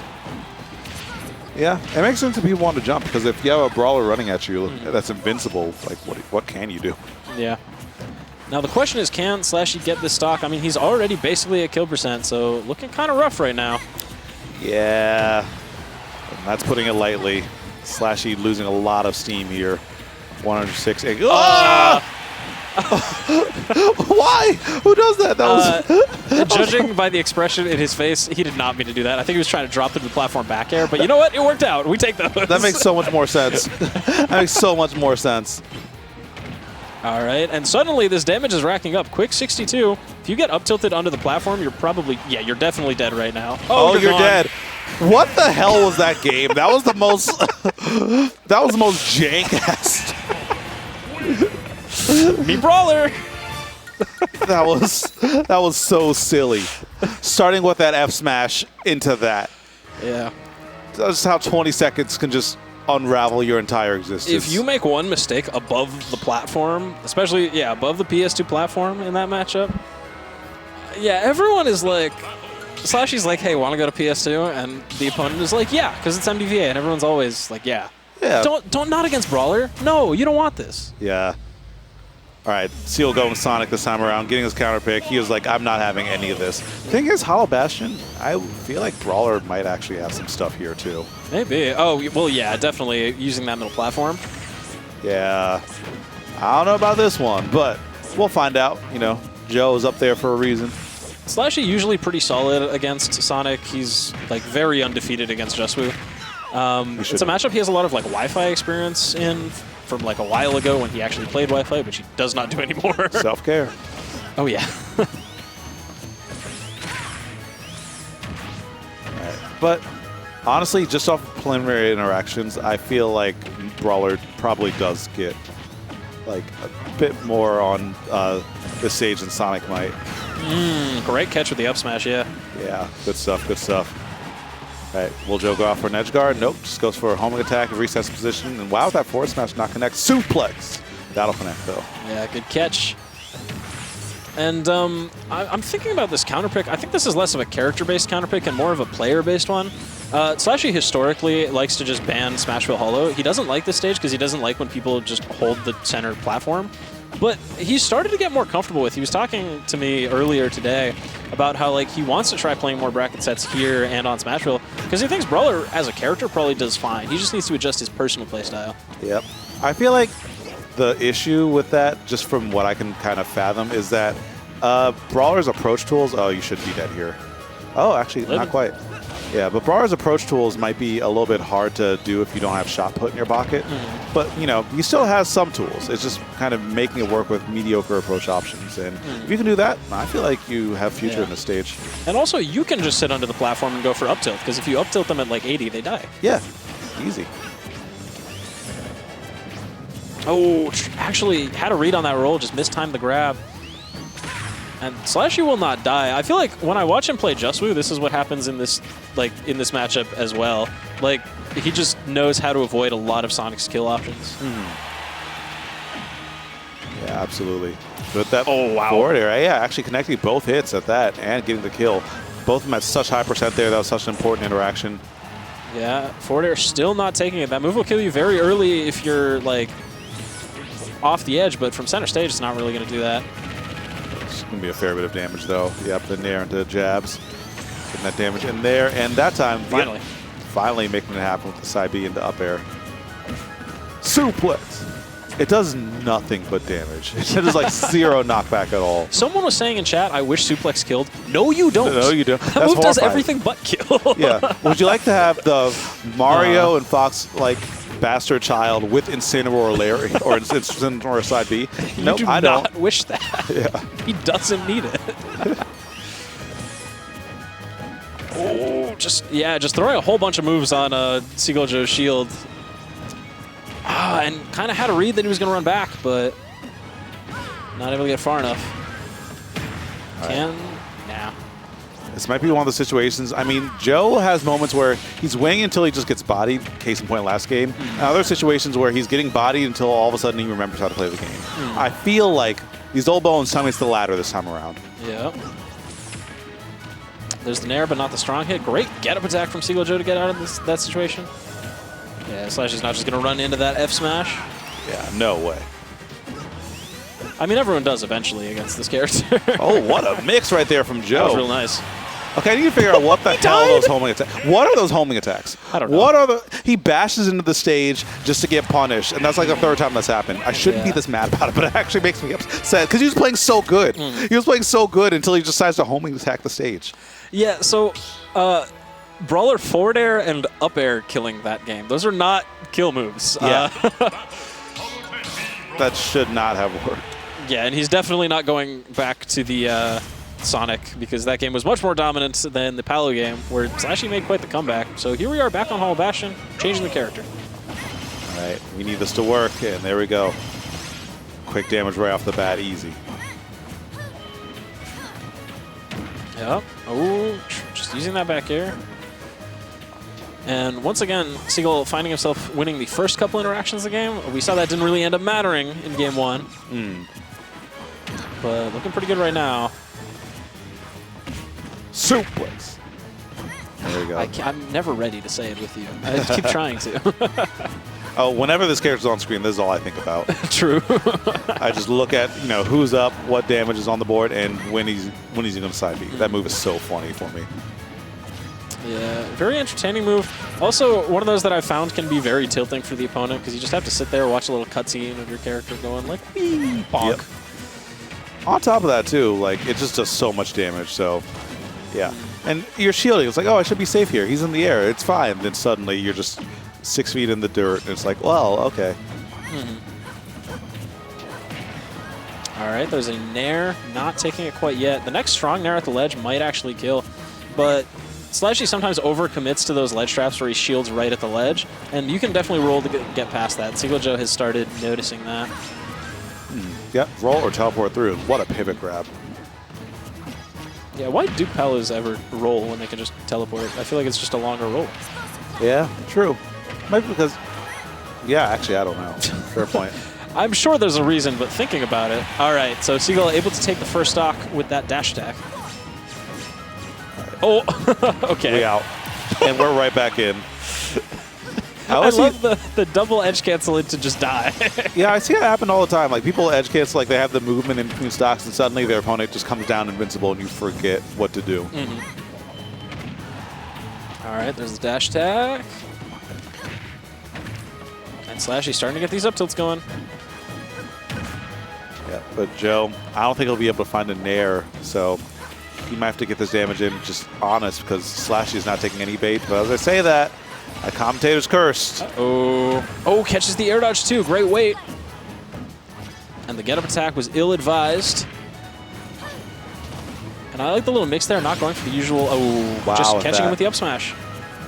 I've read the lips right there. Slash is like, how did that reach me? It's because it's active for like 5 years. Yeah. That move is active for such a long time.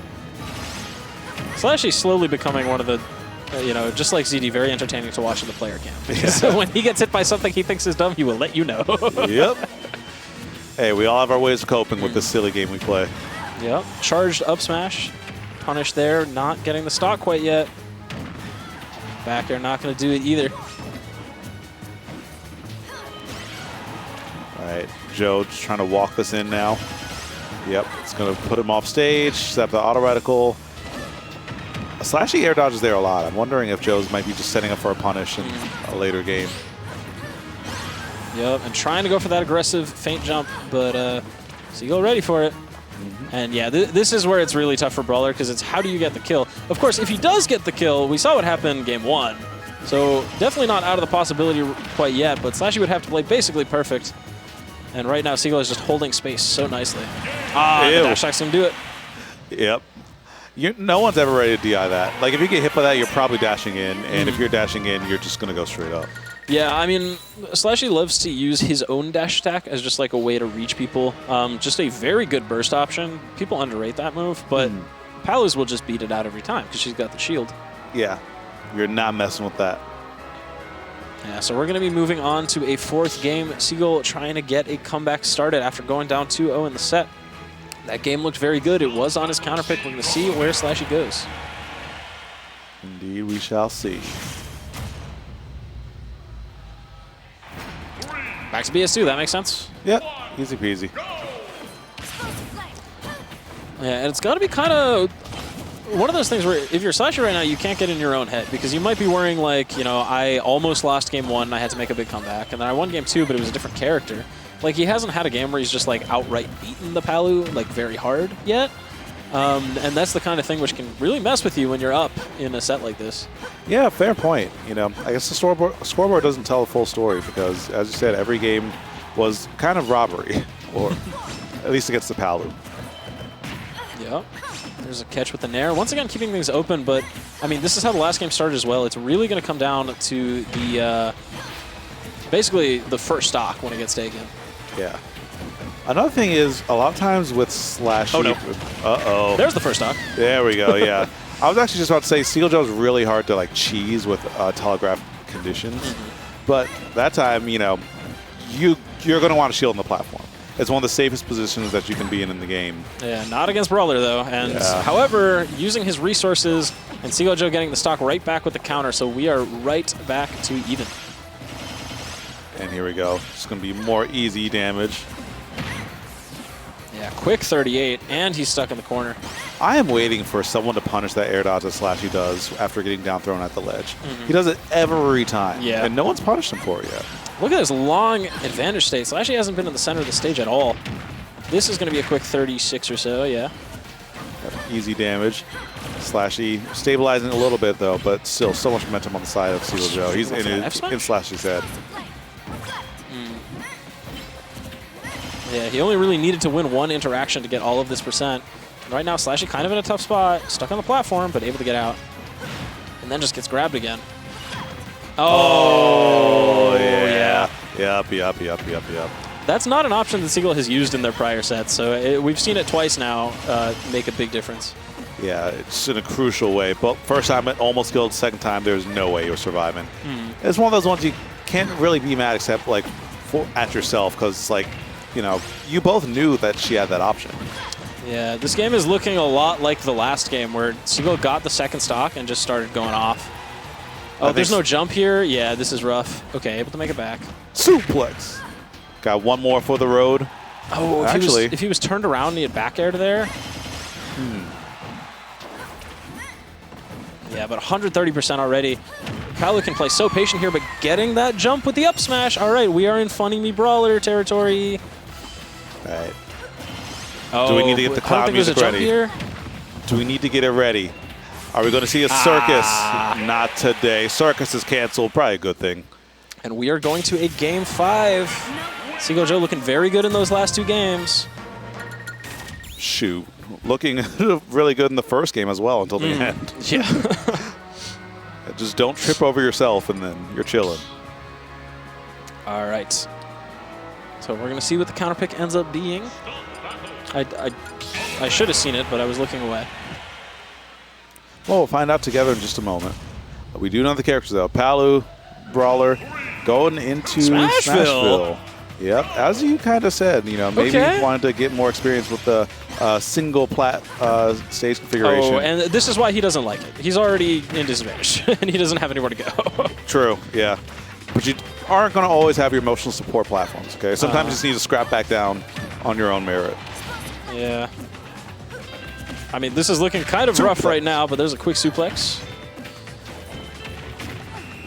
Okay, okay. Getting back in there. Yeah, I mean, just some technical flips here, too. I mean, that's definitely not meant to be an F smash. For sure. Nice. Gets that back air. It's going to be able to flip jump over that just to get back to the ledge safe and sound. But SLASHY looking a little bit befuddled on how to open Joe up here. Oh, just finding a nice little angle to do that. Ah, but he got falling forward air instead of falling nair. I feel like that forward air. Oh, nice. Actually, whew, Actually did take the stock. All right. I feel like that forward air is just one of the biggest injustices of the character. Because Joker has that same exact forward air. Bar for bar. Like, literally the same thing. And it's infinitely better. The single hit at the very least. Right, yeah. ZSS's as well. You know, Yeah, that same yeah, double yeah. kick, but you can actually get combos out of the first hit. Brawler just gets nothing out of it. Yeah. Rough life. Almost getting the shot put in the suplex. That would have done so much damage. Yeah, it's really funny because it just like freezes you in place for a moment. All right, so SLASHY with a lead here, but we saw this in the last game as well, and it's so easy. One, you know, Seagull suplex. There we go. We got it. Game 5. We made it. Finds that up smash. And yeah, just trying to really maintain this this advantage state. Critical error right there, but the back hit of up smash actually still finding the mark. And he went for a thropper there, but just not in the right direction, and Seagull was able to nair and beat it out. Oh, yeah, once again, those are not F smashes he is trying to do. Joe looking for a back air. Not going to be able to find it. Really risky dash attack from SLASHY. Able to pay off. Yeah, that move is sometimes not as risky as it looks because you can also just cross up with it, and that's very confusing to punish. But these suplexes off ledge, Seagull has been dealing with them very nicely. Yeah, it seems like he's got the memo from the last few games and is trying his best not to make it happen again. Yep. How is SLASHY going to get this kill? Oh. Just a little bit off again. Oh, and the F tilt, not taking the stock just yet. The next one totally will. Surprised he's still alive. Oh, but the backer's going to do it. And SLASHY is now on his last stock of the tournament, about to get reverse 3-0'd. However, bringing Seagull to the last stock as well. Suplex off the ledge. Great catch, quick 22. Yeah, we were just praising Seagull Joe for not getting hit by that, but still finds a way to get hit by it, and there we go. A little bit too low to get more follow-ups off the nair, but yeah, good air dodge right there from SLASHY. Joe not getting those big openings, and because of that, SLASHY still looking pretty healthy on the stock.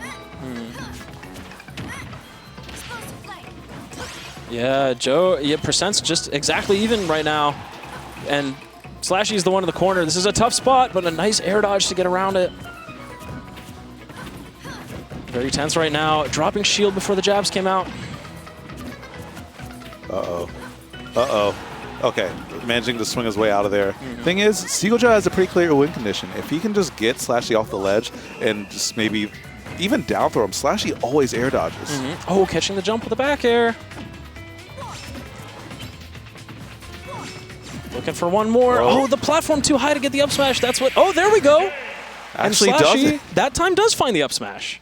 Preventing the reverse 3-0 just barely. Just barely. Just barely. That low-key, when a reverse 3-0 stopped, I could get kind of mad. Because it's like, why didn't you just 3-0? We could have just gotten this over with so long ago. Yeah, that was an extra 20 minutes of good-ass play for what it's worth. But it's like, you could have just ended that easy. Yeah. So able to find that up smash. It seemed like just the very peak of it was going to hit on the Smashville platform. Yeah, just the tip of the arc. Yeah, people asking in chat, I think that's an upset by 1 seed at this tournament. I think Seagull was the 3 seed and SLASHY was the 4 seed, I believe. Yeah, that sounds about right. Historically, I would say it's an upset as well, just Yes, because, you know, Seagull had the winning record for such a long time. However, SLASHY now winning 3 of the last 5, so really turning that around. Yeah. right, so good stuff to him. Good stuff, good stuff.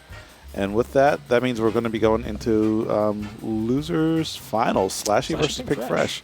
If memory serves, did they play earlier today? No, SLASHY lost to ZD. Yeah. Yeah, both of these players lost to ZD. They have played a couple times before. SLASHY actually has the 2-0 record. One of those was against like random Pink Fresh characters, but one of them was against the Min Min. So, okay. He's got a lot of experience in the Min Min matchup. One of our practice partners that we play with the most is a Min Min player. However, obviously, you know, Pink Fresh on a different level than any other Min Min in the region. So. Yeah, almost any other Min Min in the world, barring a few. Like, yeah, he's one of the best Min Mins to do it. That's for sure. That's for sure. So we'll see if Pink Fresh can kind of recompose himself after that 3-0. I feel like Pink Fresh either crumbles a bit after situations like that or comes back and just absolutely waxes everyone else in the building after Sometimes he just goes into like demolition mode. Yeah. I've seen that at majors too. Like there have been like several majors where he loses outside of like top 128 or top 256. He's like, oh man, I don't know if I'm feeling this weekend. And then sometimes like when I'm there, I'm like, dude, you've done this like 6 times. Yeah. just win, get to like top 32, top like 16, do your thing, and yeah. What's funny is SLASHY does that too. Like every time he loses, he comes up to me like, man, I'm playing so bad. And then he just makes a big losers run. Like very recently at the Ladder local in Northern Virginia, he lost his like round 2.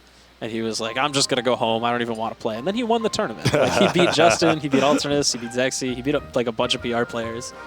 So, yeah, both of these players will sometimes just complain about how badly they're playing and then just win. Yep. Just, yeah. All right, so in the meantime, between time, if you don't want to play against these players, you probably should to level up. But also, we have the Spring Arcadian coming up on May 27th, Memorial Day weekend. You can register today at start.gg/ultimatearcadian. And for all you Melee heads, we got you covered too. Start.gg/MeleeArcadian, June 3rd. It's going to be good stuff. Good times. Yeah, the last Ultimate Arcadian in the winter one, that one capped at 256 out of 256 possible entrants. So if you would like to go to that, sign up now because you might not get a spot if you wait too long. Yeah, that kind of makes me mad when like that many people show up. I mean, it makes me happy at the same time, but it's like, where were y'all? Where were y'all? Were PR players the only thing keeping you from entering? I don't think so. No. I don't think so. You go 2-2 either way. Come on. Exactly. I'm going to keep it a buck. Most of y'all are still going 2-2. Yeah. Like, let's keep it real. Arcadians are just as stacked, if not more stacked than most of the weeklies. Yeah, I mean, they end up so stacked because you get people coming in. Normally at a normal Xanadu weekly, right, you'll just get people from around Xanadu. Occasionally you'll get, like, a road trip from, like, Southern MD with, like, Goofy Goober and them. But for the Arcadian, you get people coming down all the way from Sova, everywhere in MDVA, all these regions you haven't even heard of. Yeah, it's going to be a good time. Come through. But whoa, he's playing Cloud. Yeah, it took me a second to kind of connect those dots right there. Pink Fresh going Cloud against Slash in this game 1 here.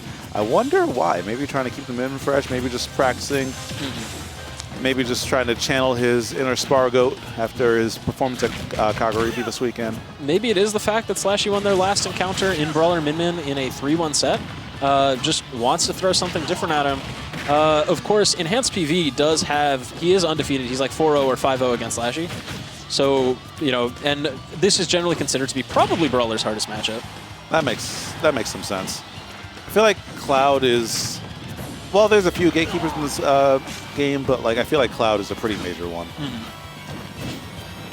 Yeah, here's a grab into an F throw. Now, SLASHY has gotten a bit of practice in this matchup, finding that shot put kill. He defeated Moeru on stream earlier, so we're going to see. Of course, Pink Fresh, a player, I would say, you know, his fundies are just on another level, right? Yeah. And with Cloud, that's really going to shine through. However, SLASHY nursing a slight lead right now, trying to extend it, but gets forward aired. It's only a matter of time. When you approach Cloud, it's just a ticking time bomb. It's not if you get hit, it's suplex. It's when you get hit. Right. I mean, he's able to just throw out so many things safely that one of them's going to hit eventually. And those projectiles going through each other, but a trade that I would have to say favors SLASHY in that situation. Oh, for sure. And his use of Nair coming at the down air just slightly from the side, I really like that. Okay. The dash hack from SLASHY just to break that zone. Oh, you're dead. Yep. There's no way you're alive. Oh, wait, that angle. What the hell was that? Interesting DI there. It went straight left. All right, the Nair is going to seal it out. Yeah, the Brawler, some of his like kill moves, like the up smash and the back air, do not really kill as early as you might expect them to sometimes. Back air especially, that move, people complain about Fox's back air being weak. Brawler's is slightly weaker, I believe. So, but you don't hear them complain about it, so. Brawler has those normal guy aerials. Yeah. Like if you put me into Super Smash Brothers and they like gave me some jump aerials, they would look a lot like Brawlers. To be honest. I don't know. I definitely can't do that up air, though. Yeah. It's a little flexible. Maybe in my heyday, maybe, but if I wasn't worried about fall damage, yeah. But Pink Fresh gets that up smash, evens up the stocks. About halfway the limit and starting to find more of these hits in there. I don't know, man. This is looking a little scary. Oh, nice parry, but you can't get anything off of it. Finds a dash attack, just reaching out with that burst option. I think he's one of the brawlers that definitely gets the most use out of dash attack. He's just able to like reach slightly further than anyone is expecting you to be able to reach with a character like Brawler. Yeah. Are you gone? Oh no, able to get down quickly enough. Uh-oh. Forward air, another move he uses way more than most brawlers. He's able to use the second hit of that as a spacing tool. Bigger hitbox than you might expect. Yeah, he's really using the full... Wait. How'd you end up there? He got the funny little stomp angle. It's such a weird angle for that move. Pink actually might lose off that. He was holding advantage so well until that very moment. How's it going to get off ledge? Oh, well, the up air is going to do, or the up B is going to do it for you, but the back air will seal it out. Yeah, that trade, very scary stuff. If that had went any other way, I mean, Pink Fresh had limit there. He could have maybe closed that one out pretty easily, but SLASHY gets that hit in there first. Yeah, so the Brawler down special, some people are asking about this in chat. It works kind of the same way as ESS's, where there's just like a step hitbox if you land right on them. And there's also, except it doesn't bury you, it hits you at that like really weird angle. And if you're on the ground, it like ground spikes you. And there's, of course, if you do the kick, then you get a completely different hitbox. Yeah, kind of a jackknife move right there. Wolf! Okay. Interesting. Fresh playing anyone but Midman today. Yeah. I mean, SLASHY already had to encounter... Wait, did he have to encounter Wolf? He lost to ZD's Wolf. Okay, yeah. Or yeah. one of the games that he lost against ZD was in Brawler Wolf. Yeah, I was like, did I imagine that? But no, I did not. Yeah, Pink Fresh is... Pink's Wolf pretty clean. I mean, he was experimenting with this for a while. This was something that he was really trying. He was interested in really using it as like a full-on main. We haven't seen too much of it lately. Yeah, I'd say Wolf and Lucina are the old man characters in this game. Like, if you played Smash for years, don't have time to keep up with these whippersnappers with all their no-impact lands and, like, all that stuff. Suplex. Yeah, you just got to pick up Lucina or Wolf and just use fundies to outplay them. Just space your aerials, and that's all you got to do. Yeah. You're playing good old-fashioned Super Smash Bros. Good uppy, actually. Oh, and actually just turning that around. People are not often ready for that. It's very laggy if you miss it or if they just shield it. Like, you can really punish the heck out of that move. But if you're not ready for it, it'll just come out and hit you. Back throw. Oh, no, up throw. Okay. Yeah, I like the idea and able to get the back there. Yeah. Pink Fresh, a little bit overextending right there. And when you're getting bodied for a little bit, you want to force the issue, get a hit. So that kind of just makes more things compound. Nice catch on the jump. And that DI, I think he was holding right because just disappeared. It would not have mattered either way, but I wouldn't be surprised if what he was trying to do is jump and hold back. Yeah. Just try and like bait something out, but Pink Fresh ready for it. And now he's got the percent lead. Suplex. Not anymore. Yeah. Oh, with those juggles as well, yeah. He's getting a lot of damage in there, but here comes that back throw. Almost gets that back air. That would have actually likely killed. Almost gets it there, too. The roll in, very scary from SLASHY. Yeah, Pink has really gotten the lead here. I mean, this is a matchup we've seen. Wow. We've seen SLASHY struggle with this. He's never beaten Dexter, only beaten ZD a couple of times. Mistimes that neutral get up right there, but. Yeah, there's that air dodge again. Suplex. It's so scary on the ledge, man. You just want to hold shield, just punch the next option, but you can't really react to certain distances with that. Are you? Oh, you are. really? Wow, huh? Yeah, miscue from Pink Fresh there. He's going to look suplex. And however, SLASHY is going to get a little bit of percent at least. Yep. bit by bit, getting that damage. Suplex! He's finding so many of those now, actually. Oh, looking for a roll in. Pink Fresh smartly not giving it to him. Oh, you're gone. See ya. Don't get up tilted onto the platform or you die. Never, never, never. This kind of makes me ask, why do people still go PS2 on this character? There's just so many more platform situations where you can just get blown up. Stop going here. I really don't think this is a good idea. And he's just doing it again. Yep, he's hovering. Oh? Uh? Okay, well. Higher ceilings at least. Oh, small battlefield. Wait, that never makes mind. sense. Or does it make sense? I don't know if it makes sense. I don't think it makes sense. Yeah. I counterpick the stage as Brawler a lot of the time. So. Yeah. I don't know. Sephiroth. This character's so dope, though. This is a matchup that you might see some success in. I mean, obviously, Brawler is going to blow you up if he's able to get in. It's an if. Yeah, hard if. Yeah. I've seen SLASHY have some trouble against this character sometimes. Dropped a game to Lost Vein recently. There's a suplex. But right now, Pink Fresh looking, yeah, things looking just about even. SLASHY winning. Oh, are you gone? Nah, not quite. Wait, Sephiroth's really light. I just remember. Yeah, that's the issue. If you, oh, you're dead. Actually dead. Yeah. Just got your wing too. Those are the worst kind of Sephiroth stocks where like you just get your wing, you're like, okay, I can make anything happen here, and then all of a sudden, boom, gone. Yeah. All right. Oh, SLASHY getting hit out of the suplex by the sword there. Sometimes that move will just armor through things, but sword move's usually pretty good against it. Whoa! What? Wait. That might be tech. Yeah, SLASHY did not really know what happened there. It looked like he mashed up B like right after too. He just didn't have a jump. So that actually, and with the small ledges on Battlefield, that might be why it connected so deep in that way. Yeah. So maybe SLASHY might be able to suplex. He might be able to do that, but he also might be able to kind of fade back to get hit by the full scintilla. All right, you got to be careful. Don't get back aired. Or down aired. Oh no, that was a really bad call on the down B timing there. Once again, using that air dodge past the ledge. It's just so many characters are just not really able to punish that, it looks like. Yeah. I don't know who he's F smashing. The Ghost of Christmas Past? We all got demons to fight, man. Yeah. Back air still not taking it. I'm loving the Octa slash angles from Pink Fresh. It has really low end lag too, the quick draw version. Oh, he just jumped right into it. Yeah. A lot of people think that they're safe to just jump back on, but nope, not against Sephiroth. When he's already charging. Flare, you're good, but anything beyond that, you could get smoked. Yeah. And this is a character that I feel like, did Pink Fresh play this for a while? I feel like we saw this for quite a bit from him. Yeah, there were several months where there was like a bunch of players. Oh, he just went too low. All right, so there's a game. Pink Fresh on the board. But there was a stretch of like a couple months where a bunch of players in the region just picked Sephiroth because he's cool. Yeah. He is cool. But, yeah, a lot of them dropped them. Pink Fresh still plays them, though. I mean, clearly.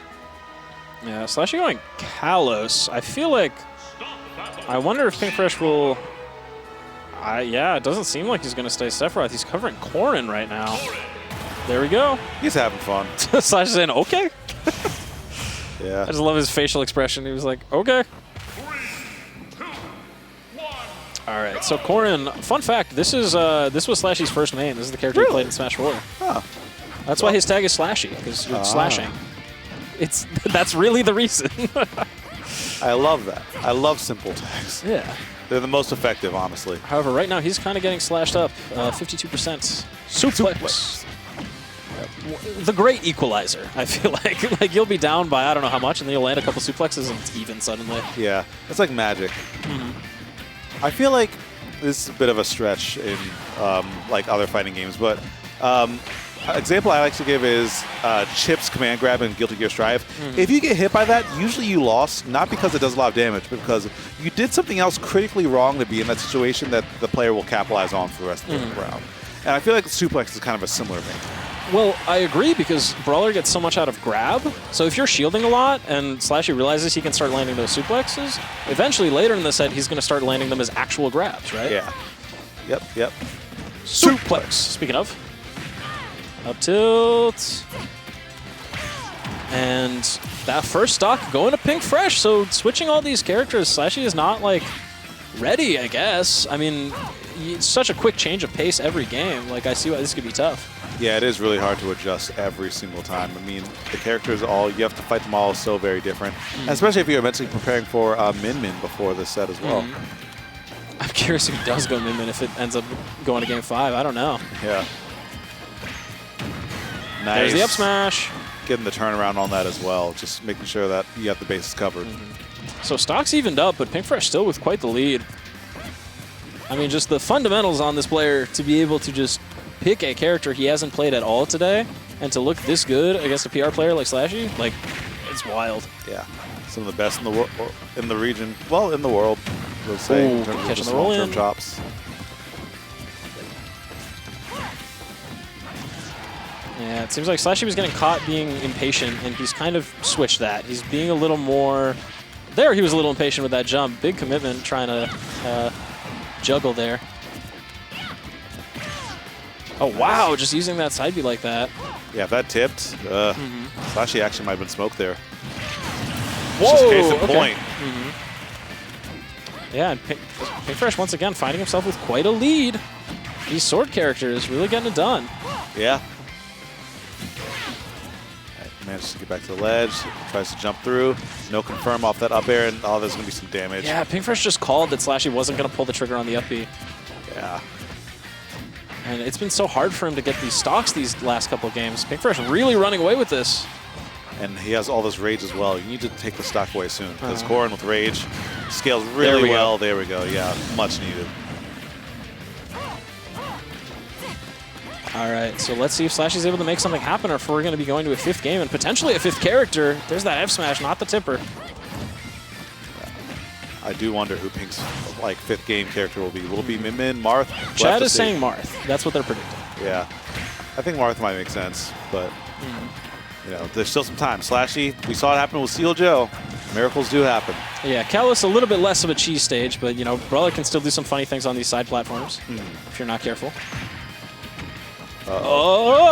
Speaking of, suplex. Suplex. Not the twoplex. Not twice, man. Oh no. Oh god.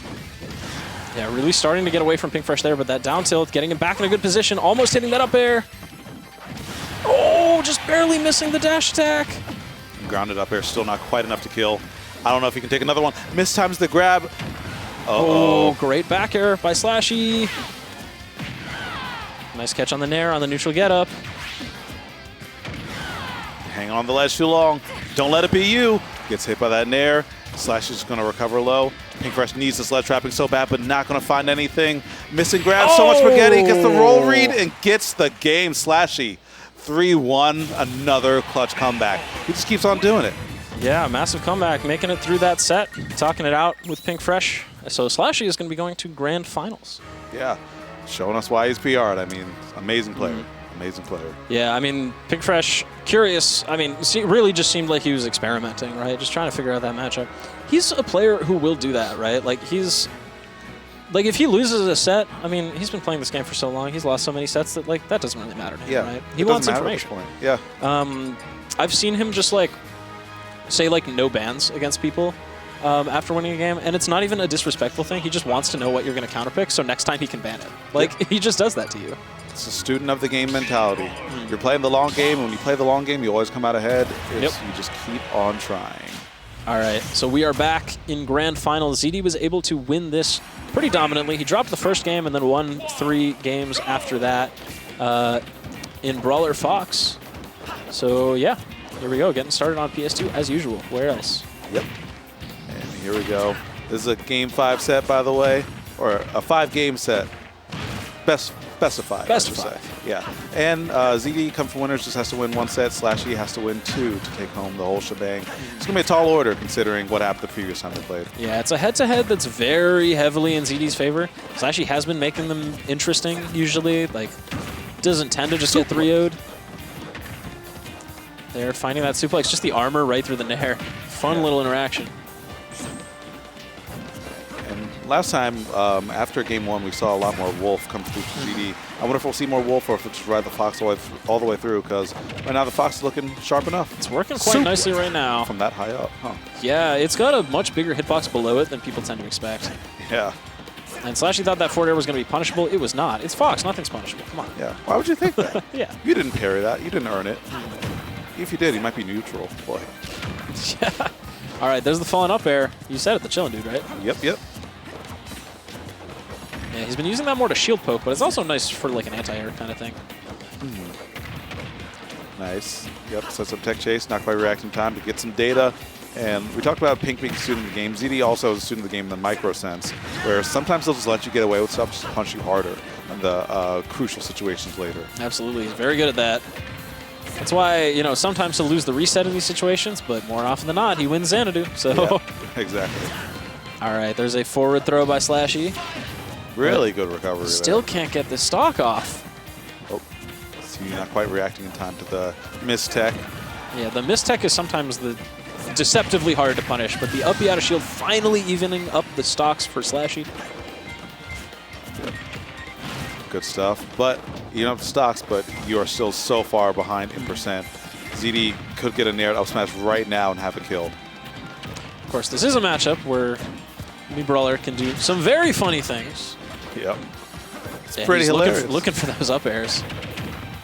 Ooh, okay. Double forward airs. Yeah.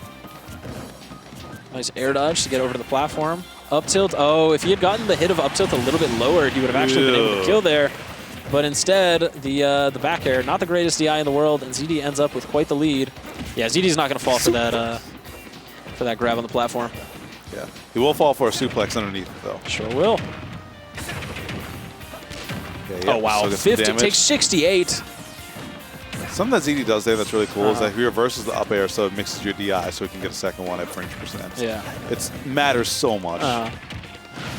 His offense is just so, like he has a contingency for everything, and the up tilt up air is going to end up taking it. So ZD going up 1-0 in this grand final set pretty dominantly. Sheesh. Yeah, that was smooth. He's trying to be out here very quickly. He wants to go home. He wants his money. Yep. Run me my check, Sunfish. But it still has to work for a little bit longer. It's not time to clock out just yet. So make sure you stay sharp until the very end, because SLASHY, we saw the comebacks he'd made before. You can never count this player out. Oh, yeah. One of the sets that he took, I'm confused why he keeps going to Kalos. Because this has been going in ZD's Fox's favor just about every time. And it's a stage he feels comfortable on, but against Fox, hey, right now he's making it work. A couple of up beat out of shields. I mean, I think you might have kind of alluded to it when you talk about like the Smashville, Halabashing, how SLASHY doesn't like those. I feel like he likes having a kind of safe platform to mix up recovery, give you more chances out of disadvantage. Yes. But, in the words of, who was it, Brentley Mulligans, like, are you trying to like achieve greatness or avoid disappointment when it comes to these stage picks? Because this, you know, helps you not lose, but it's not really helping you win either. And the reason he likes these flat stages is just because they give him the just like the space to play neutral.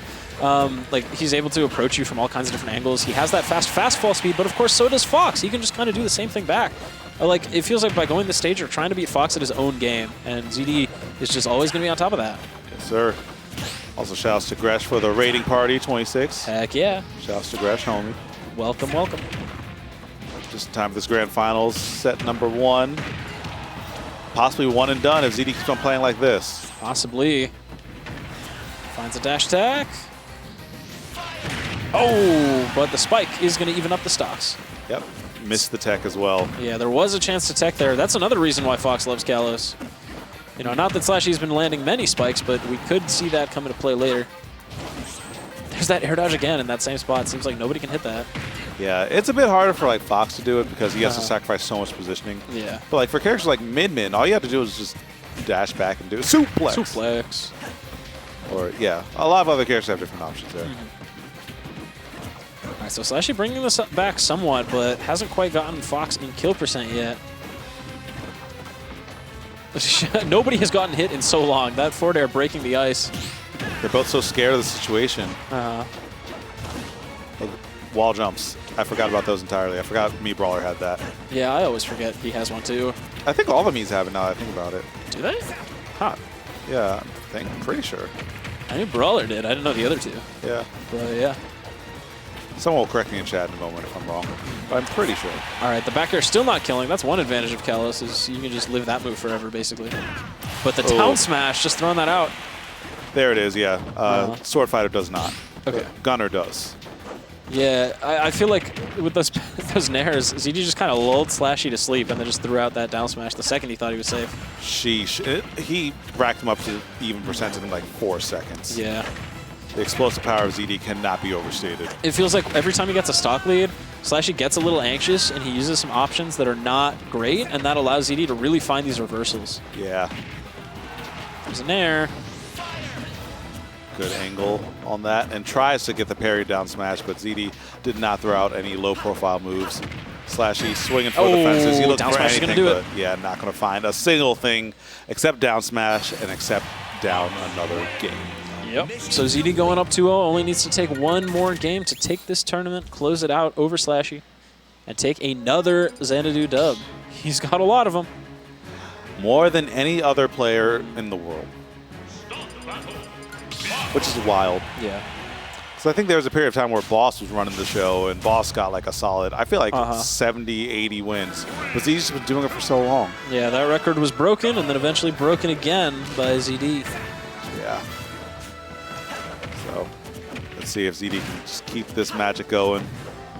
So far, SLASHY looking a little bit frazzled, looking like he's just trying to get down from platforms, having a hard time. These counter picks look like grasping at straws, while ZD is just doing whatever he wants. Yeah, I mean, he went Battlefield, which makes sense because this is classically a very good brawler stage for like the combo extensions and whatnot. But again, like Fox gets so much out of these platforms as well.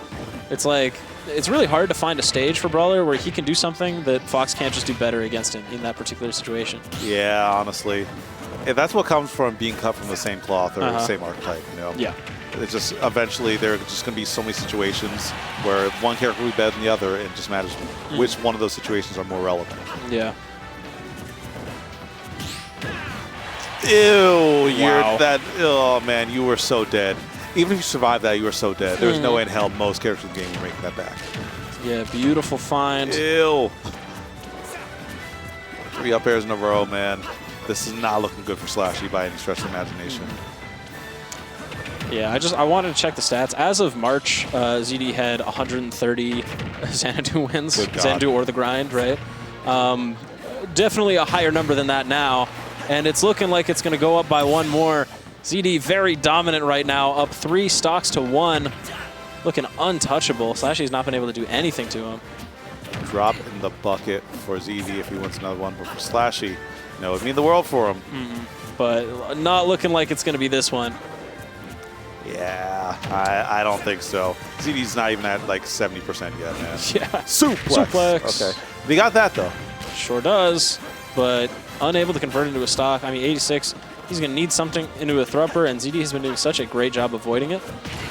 Really using Battlefield to his advantage and playing around the things that Brawler is trying to do to you on this stage. However, that back air will seal out the stock. And only 32% on SLASHY. Yep, sneaks that one in there and is looking pretty good for now.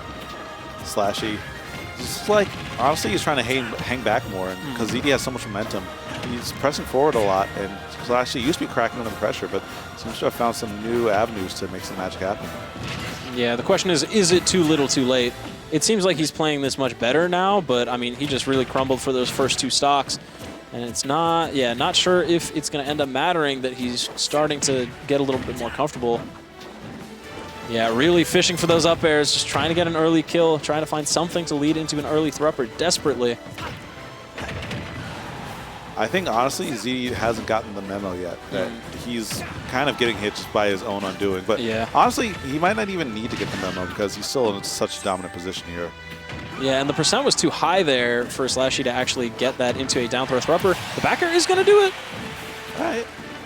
We get those, and we have ourselves a game. I mean, this is usually the spot where ZD rips your heart out with an up smash, and there we go. ZD taking it 3-0, winning Xanadu number 506, 3-0 over SLASHY. And another dominant showing. I think he only dropped like maybe 1 or 2 games this whole bracket. Dude is so good at this game, and just another drop in the bucket for him. You know, showing why he's the most winningest player in Xanadu history. Almost completely unchallenged today. I just want to check. Did he drop any games? He dropped one to SLASHY and Winners. Yeah, that's the only one on, like, in my mind. Yeah, only dropping one game today. So Sheesh. very dominant performance by ZD. Yep, that's how he does. And already sitting back down to just, like, you know, talk to Pink, you know, review some tape. Probably play some friendlies. Yeah, dude's a student of the game for sure, for sure. Sure is. But guys, that about rounds it up for us this evening. I know, parting is such sweet sorrow, but we still have more Smash action later on in the week. We got Melee tomorrow on VGBootCamp 2 starting at 7:30. We have the FGC night starting at 8 on VGBootCamp 2 as well. And on Friday, we have the grind starting at 7:30. All right. Thank you so much for joining us tonight. I'm Anonymous Badger. I'm J-Dog. Follow our social medias right down there. And we will see you all next week, same time, same place. Take it easy, chat. See you.